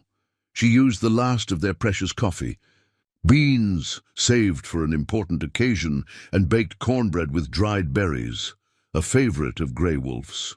The Lakota family arrived as the sun breached the horizon. They too brought gifts, practical items they had prepared in their final days at the winter camp. Hannah presented Sarah with beautifully tanned deerskin garments for each of the girls, designed to withstand rough use while allowing freedom of movement. "For hunting, for gathering," she explained, "better than dresses made for sitting still." William gave Elizabeth a bow he had crafted specifically for her size and strength, along with a quiver of arrows. "Practice every day," he instructed solemnly. "Remember to breathe as you release." Joseph presented a small hunting knife to Mary, whose initial shyness around the Lakota man had transformed over time into respectful admiration. "For cutting plants, for carving medicine tools," he explained. "Sharp blade, like sharp mind, needs careful attention." For Catherine, Grey Wolf had created a special gift, a small drum made from wood and deer hide, decorated with symbols meaningful in Lakota tradition. "For remembering our songs," he told the child through Joseph's translation. "For calling good. Spirits when you need help." Finally, for Sarah, Grey Wolf presented a bundle wrapped in ceremonial cloth. When she carefully unwrapped it, she found a beautifully crafted pipe, its stone bowl intricately carved with symbols she had come to recognize over the winter. "The sacred pipe is not given lightly," Joseph explained, his voice conveying the significance of this gift. "My father says you have earned the right to carry it, though you walk a different spiritual path." It represents the connection between earth and sky, between different peoples, between seen and unseen worlds. Sarah accepted the pipe with profound gratitude, understanding that she was being entrusted with something far more valuable than just a ceremonial object. This was Grey Wolf's acknowledgement that she had truly embraced the sacred ways he had shared, not abandoning her own beliefs, but expanding them to include new understandings. After the morning meal, the moment of farewell could no longer be delayed.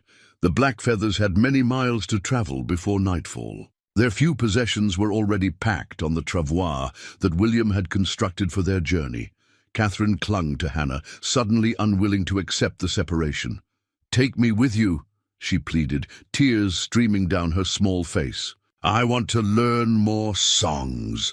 Hannah knelt, brushing away the child's tears with gentle fingers.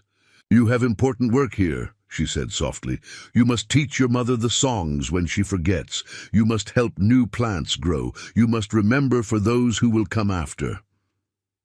Joseph and Sarah exchanged a few words, their respect for each other having evolved beyond the need for lengthy farewells.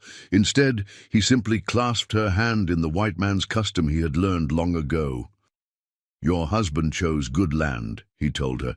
"It will provide if you listen to what it needs." Elizabeth and William stood slightly apart, their young faces struggling to maintain composure. Whatever words they exchanged remained private. But when they rejoined the others, Elizabeth's expression had taken on a new determination. The most difficult goodbye was between Grey Wolf and the entire Keller family. The elderly man who had once seemed so foreign, so inscrutable, now felt like an essential part of their lives. How could they continue without his wisdom, his stories, his profound understanding of the land they were still learning to inhabit? Grey Wolf spoke at length, in his native tongue, Joseph translating his words with evident emotion. "My father says that in the old times, different tribes sometimes adopted each other's children to create bonds that would prevent future conflict. Though no formal adoption has taken place, he considers your daughters as granddaughters of his. The knowledge shared between our families has created a kinship that exists beyond blood." Grey Wolf approached each girl individually, placing his hands on their heads in blessing and speaking words specific to each child. For Elizabeth, he spoke of courage and leadership. For Mary, he emphasized her healing gifts.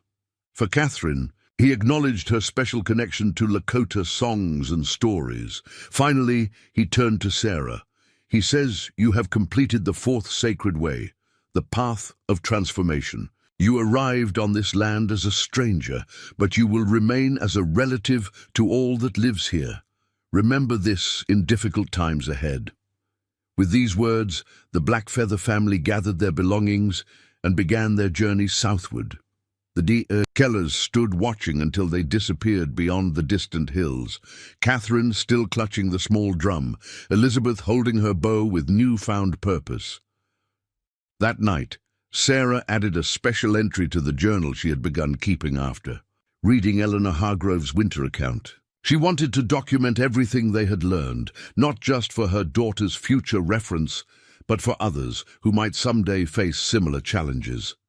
"Today, we said farewell to those who saved us from certain death," she wrote by candlelight. Yet saved seems an inadequate word for what truly occurred. The Blackfeather family didn't merely help us survive a brutal winter. They taught us how to truly live in this place, how to belong to the land rather than merely owning it, how to see with new eyes what had always been before us. She continued, writing late into the night, recording as many details as she could remember of Grey Wolf's teachings, Hannah's practical knowledge, Joseph's insights about the territory, and William's hunting wisdom.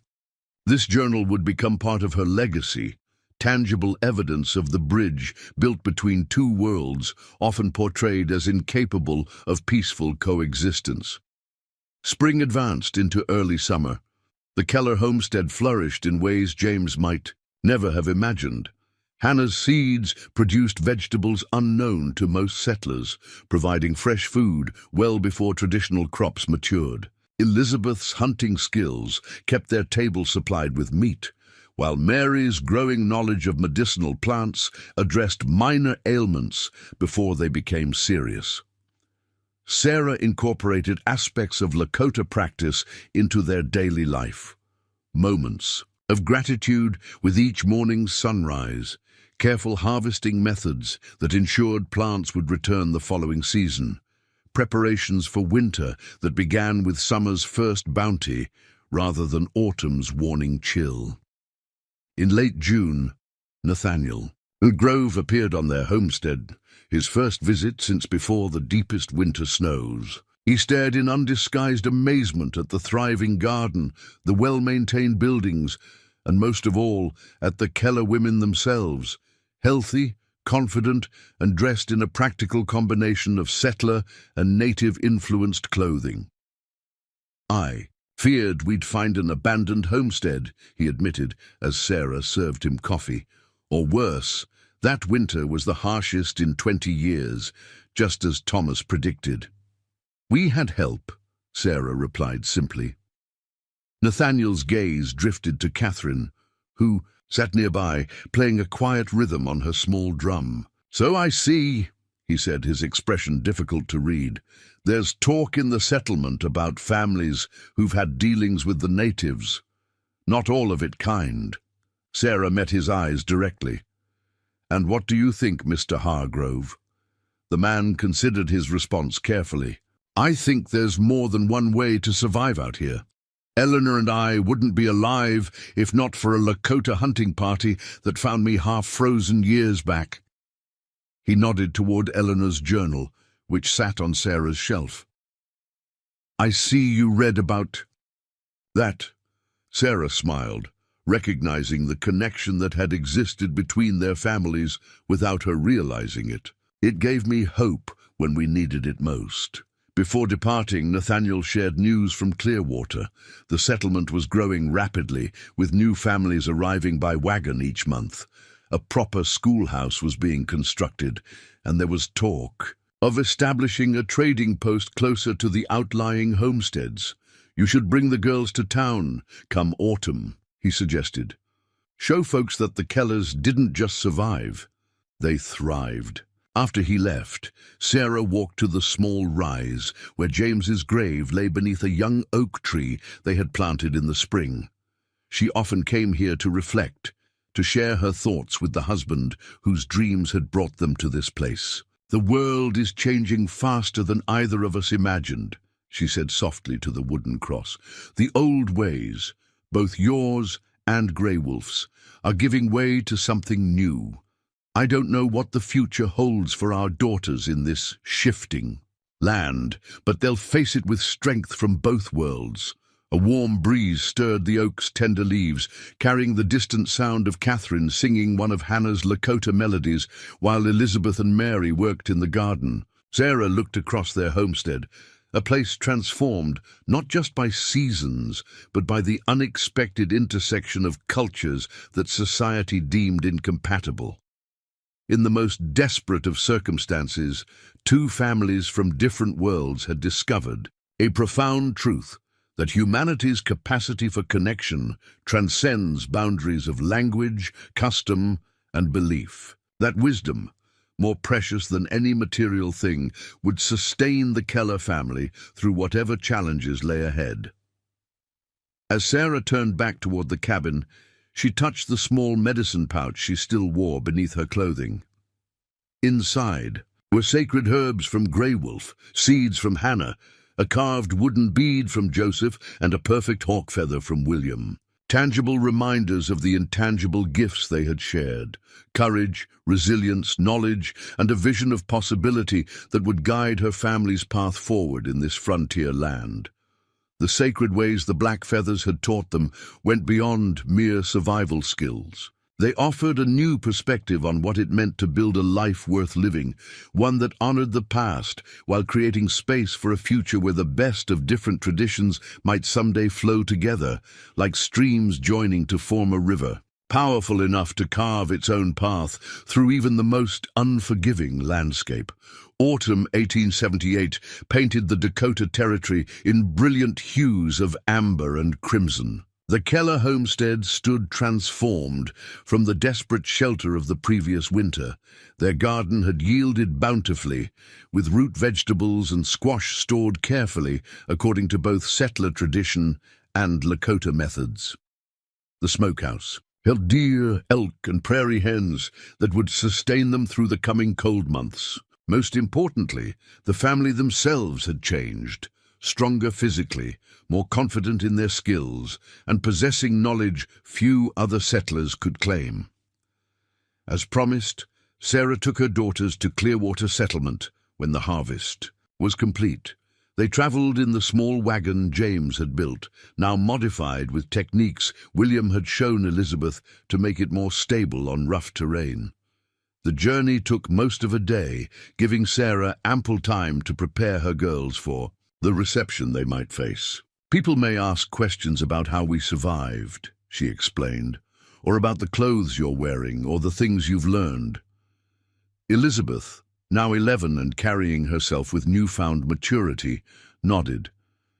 "You mean because they show Lakota influence?" "Yes. Some folks in the settlement hold strong opinions about the native people, opinions based on fear rather than knowledge." "Like we used to," Mary observed quietly. Sarah smiled at her middle daughter's insight. "Exactly. Remember that they haven't experienced what we have. Try not to judge them harshly for views we ourselves once held." Catherine, clutching her small drum despite Sarah's gentle suggestion to leave it at home, frowned. "But if they say bad things about our friends, I'll get mad." "Understandably so," Sarah acknowledged, "but anger rarely changes minds. Hannah once told me that the best way to honor her people is to live well using what they taught us, not to fight those who don't understand." The settlement had indeed grown since their last visit nearly a year before. New buildings lined what was becoming a proper main street. A church steeple rose near the center of town, and the Promise schoolhouse stood nearly complete at the edge of the community. Sarah guided their wagon toward the general store, the primary reason for their journey. They needed supplies that couldn't be produced at their homestead: salt, coffee, ammunition for hunting, fabric for winter clothing. She had brought items to trade: extra pelts from Elizabeth's hunting, medicinal herbs prepared according to Anna's teachings, and intricately beaded moccasins Sarah had learned to craft during the long winter evenings. As they secured the wagon, Sarah noticed the curious stares directed their way. Their appearance alone marked them as different from typical settler women. While they wore dresses appropriate for town, their sun-bronzed skin and confident posture set them apart. Elizabeth's hair was braided in a style William had shown her, practical for hunting, but distinctly influenced by Lakota tradition. Catherine's small drum, which she refused to leave in the wagon, drew particular attention. Inside the general store, Thomas Cooper, the proprietor, greeted them with surprise evident in his weathered face. "Mrs. Keller, and the girls. Well, this is unexpected." He studied them with undisguised curiosity. "We heard about James's passing last year. Terrible thing. Feared you folks might not have weathered that brutal winter so far from town." "We managed," Sarah replied simply, setting her basket of trade goods on the counter. Thomas examined the items with a merchant's practiced eye, lingering over the beadwork. "This is mighty fine craftsmanship, Mrs. Keller. Wouldn't have taken you for having such a skill." "I had an excellent teacher," Sarah responded, offering no further explanation. As Thomas calculated the value of their trade goods, the bell above the store's door jingled. Beatrice Mitchell entered, accompanied by two of her daughters. The woman who had once offered shelter to the Kellers stopped short at the sight of them, her expression flickering between relief and something less welcoming. "Sarah Keller, as I live and breathe," Beatrice approached, embracing Sarah briefly. "When we didn't see you in church all winter, Orville was certain you'd all perished." We even discussed mounting an expedition to your homestead come spring, but the men said the creek would be impassable from the snowmelt. Your concern is appreciated, Sarah replied, though as you can see it wasn't necessary. Beatrice's gaze travelled over the Keller girls, her eyes narrowing slightly at their appearance. You all look different. Healthy, of course, but changed somehow. Catherine, never one for subtlety, smiled brightly. We learned the sacred ways from Grey Wolf and Hannah. They showed us how to find food in the snow and make medicine from plants and talk to the spirits of the land. A tense silence fell over the store. Beatrice's mouth formed a tight line, while Thomas busied himself suddenly with arranging items on a shelf. Catherine, Sarah said gently, why don't you and your sisters wait in the wagon while I finish our business here? Elizabeth, understanding the situation perfectly, guided her younger sisters outside, despite Catherine's protests. When they had gone, Sarah turned back to face the uncomfortable scrutiny of the settlement residents. I see, Beatrice said, her voice carefully controlled. So the rumors were true. You took in Indians during the winter. The Blackfeather family sheltered us during a blizzard, Sarah confirmed evenly, and later taught us survival skills that saved our lives. I make no apology for that. Thomas Cooper cleared his throat. No one's asking for apologies, Mrs. Keller. It's just that, well, there's been trouble with some of the tribes. Army's been through here twice this summer. Makes folks nervous to hear about settlers getting too friendly with the natives. Sarah met his gaze directly. The Blackfeathers are now on the Pine Ridge Reservation, Mr. Cooper, sent there by that same army, regardless of the help they've provided to settlers like myself and the Hargroves. They pose no threat to anyone in this settlement. Beatrice seemed taken aback. The Hargroves, too. Eleanor never mentioned, perhaps because she anticipated this reaction, Sarah suggested. This territory has room enough for understanding alongside caution, Mrs. Mitchell. One needn't exclude the other. The conversation might have grown more heated had the door not opened again, admitting Reverend Taylor, the settlement's recently arrived preacher. The man's kind face broke into a smile when he spotted Sarah. Mrs. Keller, what a blessing to see you. I've been meaning to ride out to your homestead for a pastoral visit. Some of the congregation expressed concern about your family's welfare, so distant from our community. Sarah relaxed slightly at his genuinely warm greeting. Reverend Taylor, we're well, thank you. Just in town for necessary supplies. The preacher nodded, then lowered his voice slightly. Might I have a word in private before you depart, perhaps outside? Curious, Sarah agreed. After completing her transactions with a still uncomfortable Thomas Cooper, she joined Reverend Taylor on the store's small porch. Her daughters remained in the wagon, Elizabeth vigilantly watching the interaction. Mrs. Keller, the preacher began without preamble, I understand your family received assistance from Lakota people this past winter? Sarah tensed, preparing for another confrontation. We did. They saved our lives.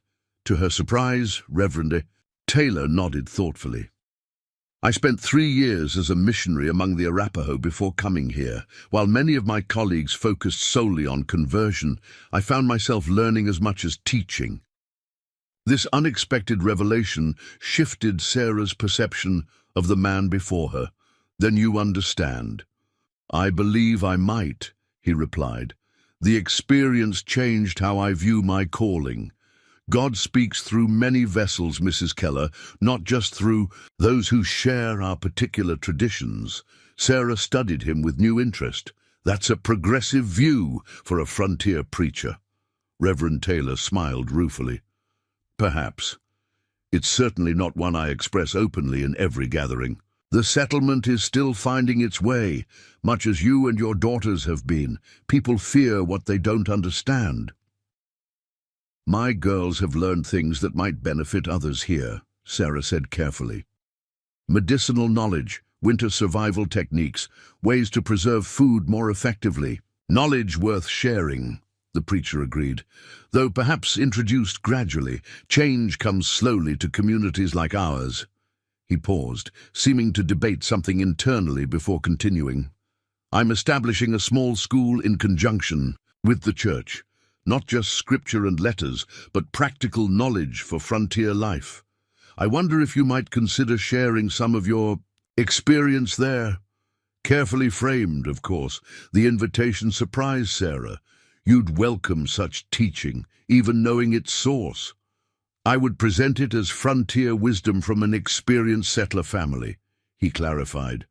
The origins could remain unstated until people have benefited from it enough to overcome their prejudices. Sarah considered this compromise. Part of her bristled at the need to disguise the Lakota origins of their knowledge. Yet Grey Wolf had emphasized the importance of preserving wisdom, even if the path to doing so required adaptation. I'll consider it, she said finally, though I won't deny the truth if directly asked. I wouldn't expect you to, Reverend Taylor assured her. Integrity clearly matters to you, Mrs. Keller. When they returned to the homestead that evening, Sarah recorded the day's events in her growing journal. She had begun keeping this record partly to preserve the Blackfeather's teachings and partly to process her own evolving thoughts about their unusual situation. Today marked our first real encounter with the settlement since before the winter, she wrote by lamplight. The reactions were much as expected, suspicion mixed with curiosity, judgment alongside cautious respect. Yet Reverend Taylor's unexpected understanding offers hope that bridges between different traditions might eventually extend beyond our small family. The following weeks brought the first hints of the coming winter. Morning frost silvering the grass, geese flying southward in V-shaped formations, animals busily preparing their dens. Unlike the previous year, the Kellers faced the approaching cold season with confidence rather than dread. Elizabeth had become proficient enough with her bow that she regularly supplied meat for their table. She ventured further from the homestead, on her hunting excursions, sometimes staying out from dawn until dusk. On one such expedition in late October, she returned with more than just game. "Mama!" she called urgently as she approached the cabin. "Someone's coming!" Sarah emerged from the root cellar where she'd been arranging their winter stores. Settlers, the Reverend, perhaps. Elizabeth shook her head, her expression a mixture of excitement and disbelief. "Indians, on horseback. I saw them from the ridge, maybe an hour's ride away, heading in this direction." Sarah's heart quickened. "Did you recognize them?" "I couldn't tell from that distance. But Mama," Elizabeth hesitated. "There was a travois, like the one William made." Hope blossomed in Sarah's chest, though she tamped it down with practical caution. "It could be any group passing through. Don't mention this to your sisters yet. No need to raise hopes unnecessarily." But as the afternoon waned, figures appeared, on the horizon, moving steadily toward the homestead. Sarah and Elizabeth stood watch, while Mary and Catherine completed their chores, unaware of the approaching visitors. "It's them," Elizabeth whispered, as the riders drew close enough to distinguish. "It's the Blackfeathers." Indeed, Joseph led the small party, followed by Hannah and Grey Wolf, with William bringing up the rear alongside the travois that carried their belongings. They approached without haste, as if their appearance was the most natural thing in the world. Catherine spotted them from the chicken coop and let out a shriek of joy that sent hens scattering in all directions. She bolted toward the riders, Mary close behind once she realized what was happening. Joseph raised a hand in greeting as they entered the clearing. "The Kellers still stand strong," he observed with the hint of a smile. "Good to see." "We didn't expect," Sarah began, emotion making it difficult to form words. "The reservation. Pine Ridge is not good for an old man's lungs," Joseph explained as they dismounted. "Too many people are too close together. Grey Wolf coughed blood when leaves changed color." Hannah embraced Sarah warmly. "Agent gave special. Paper," she explained, producing a worn document. "Says we can live near Clearwater because Joseph worked for the army as a scout long ago." still must report to Fort Randall twice each year. Grey Wolf, noticeably thinner than when they'd last seen him, nevertheless smiled broadly as Catherine flung herself into his arms, chattering excitedly in a mixture of English and the Lakota. Phrases she remembered. "My father says the spirits guided our path back here," William translated as the elderly man responded to Catherine's welcome. He dreamed of this place many times at Pine Ridge, said his work here was not finished. The reunion continued well into the evening, with both families sharing news of the months they'd been apart. The Blackfeathers' experience at the reservation had been difficult. Crowded conditions, unfamiliar surroundings, and the constant scrutiny of government agents. "Many people are sick there," Hannah explained solemnly. "Not just bodies. Hearts sick for old ways, old places. When permission came to leave, we knew where to go," Joseph added. "This land has good water, good hunting still, and people who understand respect between different ways." Sarah hesitated before raising the practical concern that couldn't be ignored. "The settlement may not welcome your presence," she warned. "There's fear, misunderstanding." Joseph nodded, unsurprised. "We will camp near Creek Bend, not too close to town. Hunt far from settler farms. Trade only through those we trust." He glanced meaningfully at Sarah. "Bridge people, like your family." "Bridge people," Sarah repeated softly, recognizing the aptness of the term, neither fully of one world nor the other, but spanning the divide between them.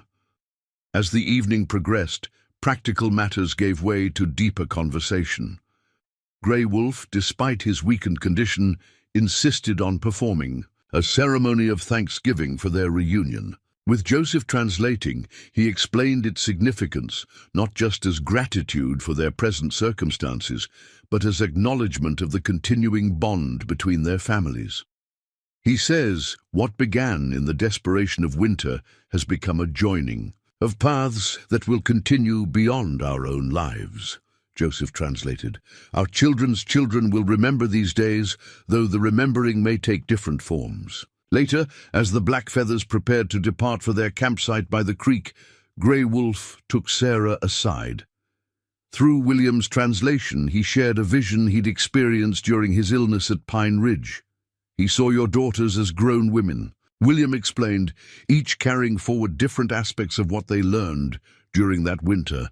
Elizabeth as a protector of both peoples, Mary as a healer bringing together different medicine ways, Catherine as a keeper of stories that might otherwise be forgotten. And me?"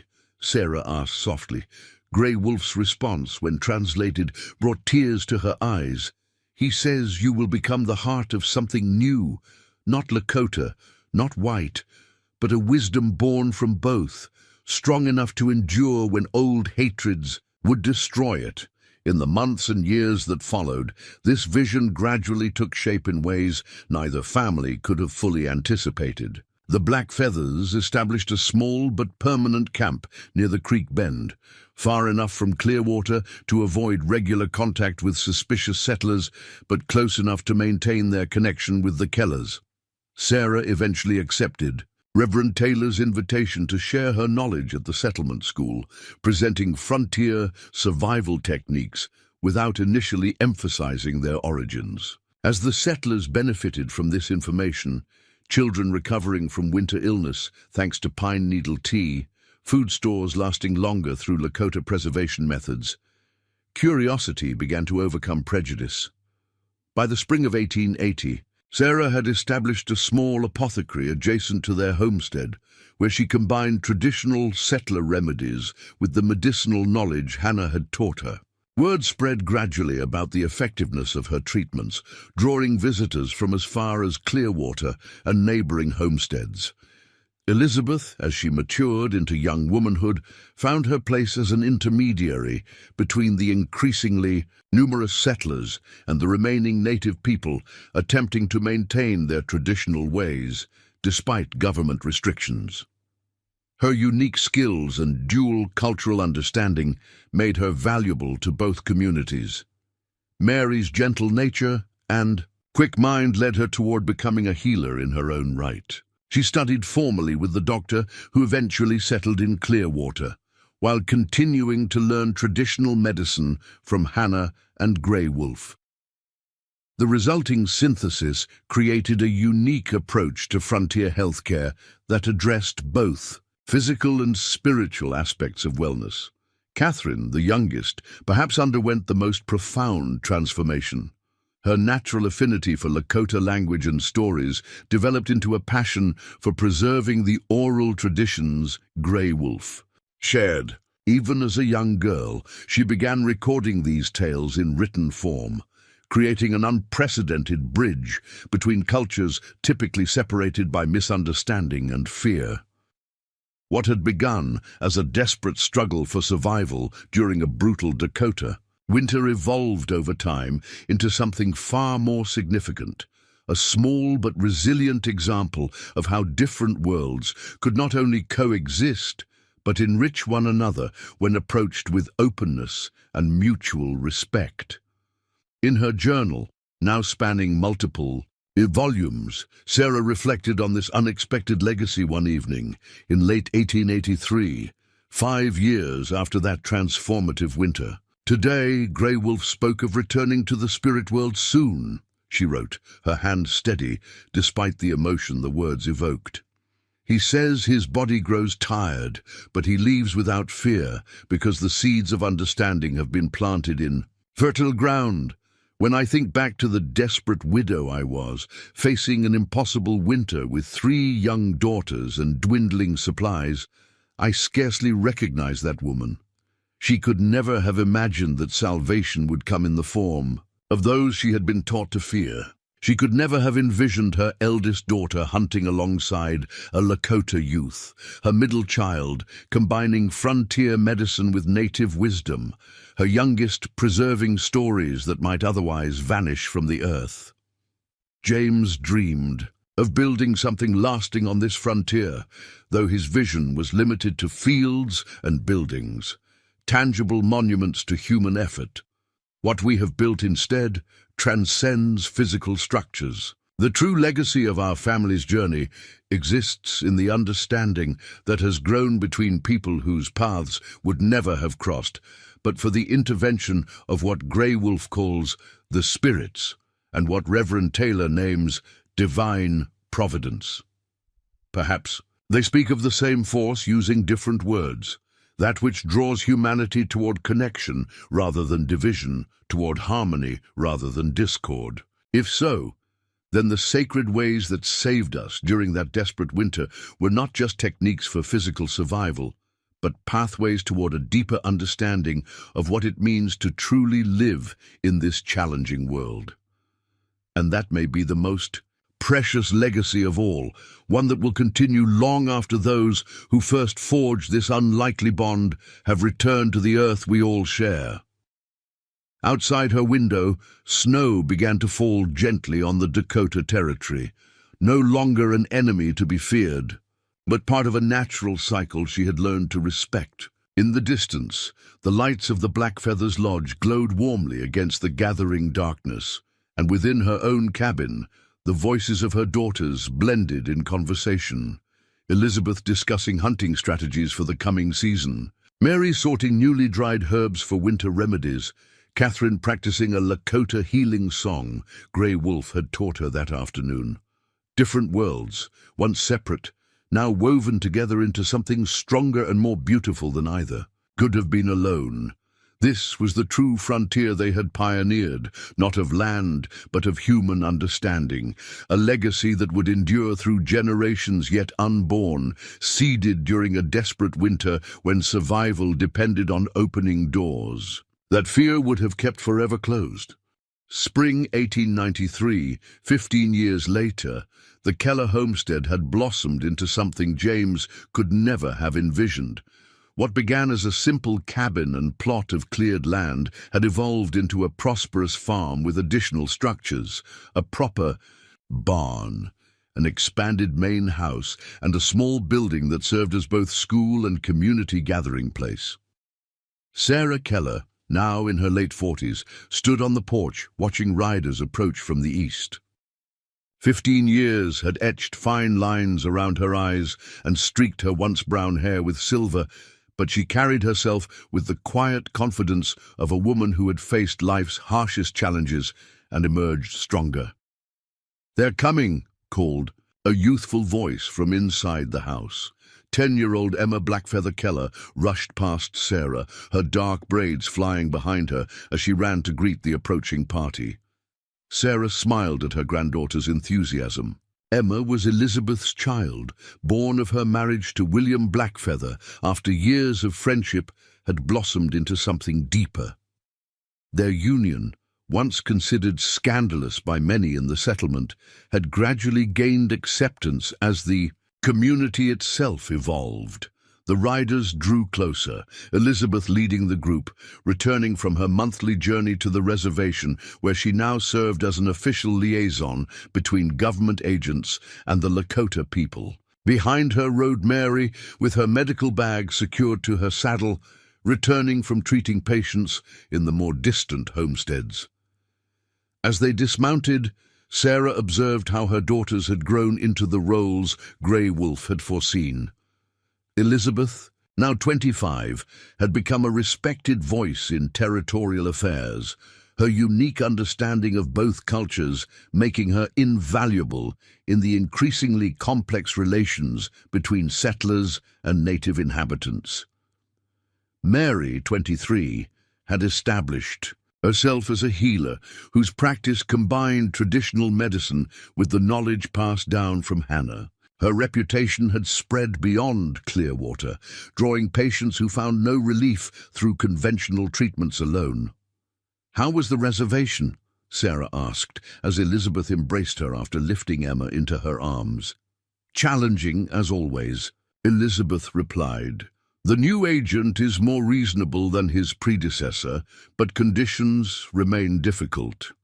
I've documented several violations of treaty provisions to present at the Territorial Council next month." Mary joined them, her face showing the fatigue of 3 days of intense work. "The Jenkins baby pulled through," she reported with quiet satisfaction. "Hannah's willow bark preparation broke the fever when nothing else worked." Sarah nodded, grateful, once again for the knowledge that had been shared so generously all those years ago. "Hannah will be pleased to hear it. She's been teaching Emma to prepare the same remedy this week." As they moved inside the expanded cabin, Sarah felt the familiar ache of missing those who were no longer with them. Grey Wolf had passed into the spirit world 5 years earlier, his body finally succumbing to the lung ailment that had troubled him since their time on the reservation. His passing had been peaceful, surrounded by both families who had come to see him not as Lakota or white, but simply as beloved patriarch. Joseph continued leading their small band, now officially recognized by territorial authorities as a detached community with special permission to maintain certain traditional practices. Though government policies increasingly restricted native autonomy, the unique position of the Blackfeather family as army scouts and intermediaries had afforded them protections unavailable to many others. The most significant absence was Catherine, now 21. The youngest Keller daughter had departed 3 years earlier to attend the women's seminary in Chicago, carrying with her the extensive collection of Lakota stories, medicinal knowledge, and cultural practices she had documented since childhood. Her goal, stated with characteristic determination, was to publish these accounts to preserve them for future generations and to challenge the prevailing narratives about native peoples. "Letter from Catherine," Sarah announced, retrieving an envelope from the mantel. "Arrived yesterday." Elizabeth and Mary gathered close as Sarah read their sister's latest update. Catherine's elegant handwriting detailed her progress with sympathetic professors who were helping prepare her manuscript for publication, though she faced significant resistance from publishers concerned about its controversial nature. "She writes that she misses home," Sarah continued, "but remains convinced that this work must reach a wider audience. She's been invited to present her research at a gathering of ethnographers next month." Catherine always was the most stubborn of us, Mary observed with a fond smile. Like mother, like daughter, Elizabeth added, giving Sarah a knowing look. After the evening meal, the extended family gathered in the community building Joseph and William had constructed 5 years earlier. This spacious structure, built using techniques from both cultures, served multiple purposes: schoolhouse for local children, meeting place for those interested in learning traditional skills, and ceremonial space for occasions that bridged cultural traditions. Tonight's gathering marked the anniversary of that desperate winter when the Keller and Blackfeather families had first found each other. Over the years, this annual commemoration had evolved into an important tradition, a time to remember their shared journey and to renew their commitment to preserving what they had built together. Hannah, now in her 60s but still vital, led the younger children in preparing the central fire. Joseph, his hair now more grey than black, arranged sacred objects in the traditional manner Grey Wolf had taught him. William and Elizabeth sat together, checking the instruments they would use for the evening's music, a blend of settler hymns and Lakota ceremonial songs that had become their unique tradition. Sarah took her place in the circle, noting how it had expanded over the years. Beyond her immediate family and the Blackfeathers, several other families from the region now participated, some settlers who had recognized the value in what this community offered, some Lakota who had found here a place where their traditions could continue despite government restrictions. Reverend Taylor, now elderly but still sharp-minded, joined the circle with his customary quiet respect. His early support had been crucial in creating space for this unusual community to develop. Though many in his original congregation had rejected his progressive views, others had followed him into this experiment in cross-cultural understanding. As twilight deepened into night, Joseph rose to begin the ceremony, speaking first in Lakota, then in English. "We gather to remember when two paths became one," he said, his voice strong despite his years.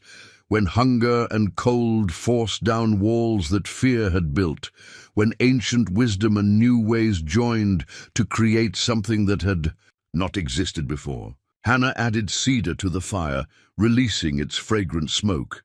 "We honor those who have returned to the earth, Grey Wolf, who saw with old eyes what new eyes could not see. James Keller, whose choice of this land brought his family to this circle, though he did not live to witness it." Sarah felt the familiar tightness in her throat at the mention of James. Would he have understood the journey his death had set in motion? Would he have embraced the blending of worlds that had saved his family and created this unique community? She liked to believe he would have, that his pioneer spirit would have recognized kindred souls in the Blackfeathers. The ceremony continued with stories from that first winter, told not as mere history, but as living wisdom to guide the younger generation. Emma and her cousins listened with the rapt attention of children hearing a cherished family legend, though they had heard these tales many times before. William produced Catherine's latest letter to be read to the gathering. In it, she described her efforts to challenge prevailing attitudes about Native peoples in academic circles and her vision for establishing a school that would preserve traditional knowledge while preparing indigenous youth for the changing world. "My work in Chicago feels important," Catherine had written, "but I miss the rhythms of our community. The ceremonies, the connection to the land. Sometimes I fear I'm becoming too much of the white world while advocating for the preservation of Lakota ways. Grey Wolf would remind me that balance is essential, that one must know both worlds to truly bridge them." As the letter was passed around the circle, Sarah reflected on the extraordinary journey that had brought them to this moment. The desperate widow and her daughters, expecting death in a merciless blizzard. The Lakota family, sharing sacred knowledge that had sustained their people through countless winters. the unlikely bond forged in extreme circumstances that had grown into something neither culture alone could have created. Their community remained small, its influence limited compared to the larger forces shaping the rapidly changing territory. Government policies, economic pressures, and social attitudes continued to marginalize native peoples and restrict their traditional practices. Yet within this circle, something precious had been preserved, a model of what might be possible. When fear gave way to understanding, when different knowledge systems were valued equally, when human connection transcended artificial boundaries. As the ceremony drew to a close, Joseph spoke words that had become their community's unofficial creed. The circle is never broken.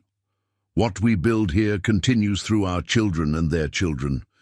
The sacred ways flow like water, finding new paths when old ones are blocked, but always moving forward, always giving life. Outside, stars filled the Dakota sky, the same stars that had witnessed that desperate winter 15 years earlier. Sarah stepped away from the gathering for a moment, looking upward at the vast expanse above. "We did it, James," she whispered. "To the night. Not the life you planned, but perhaps something better. Our daughters are strong. Our legacy continues, and the sacred ways that saved us have become a gift for generations to come." A shooting star streaked across the heavens, its brief, brilliant path illuminating the darkness before fading away. But the light it left in Sarah's heart, the certainty that their unlikely journey had meaning beyond what any of them could fully comprehend, would continue to guide the community they had built on the edge of two worlds. Up next, you've got two more standout stories right on your screen. If this one hits the mark, you won't want to pass these up. Just click and check them out, and don't forget to subscribe and turn on the notification bell so you don't miss any upload from us.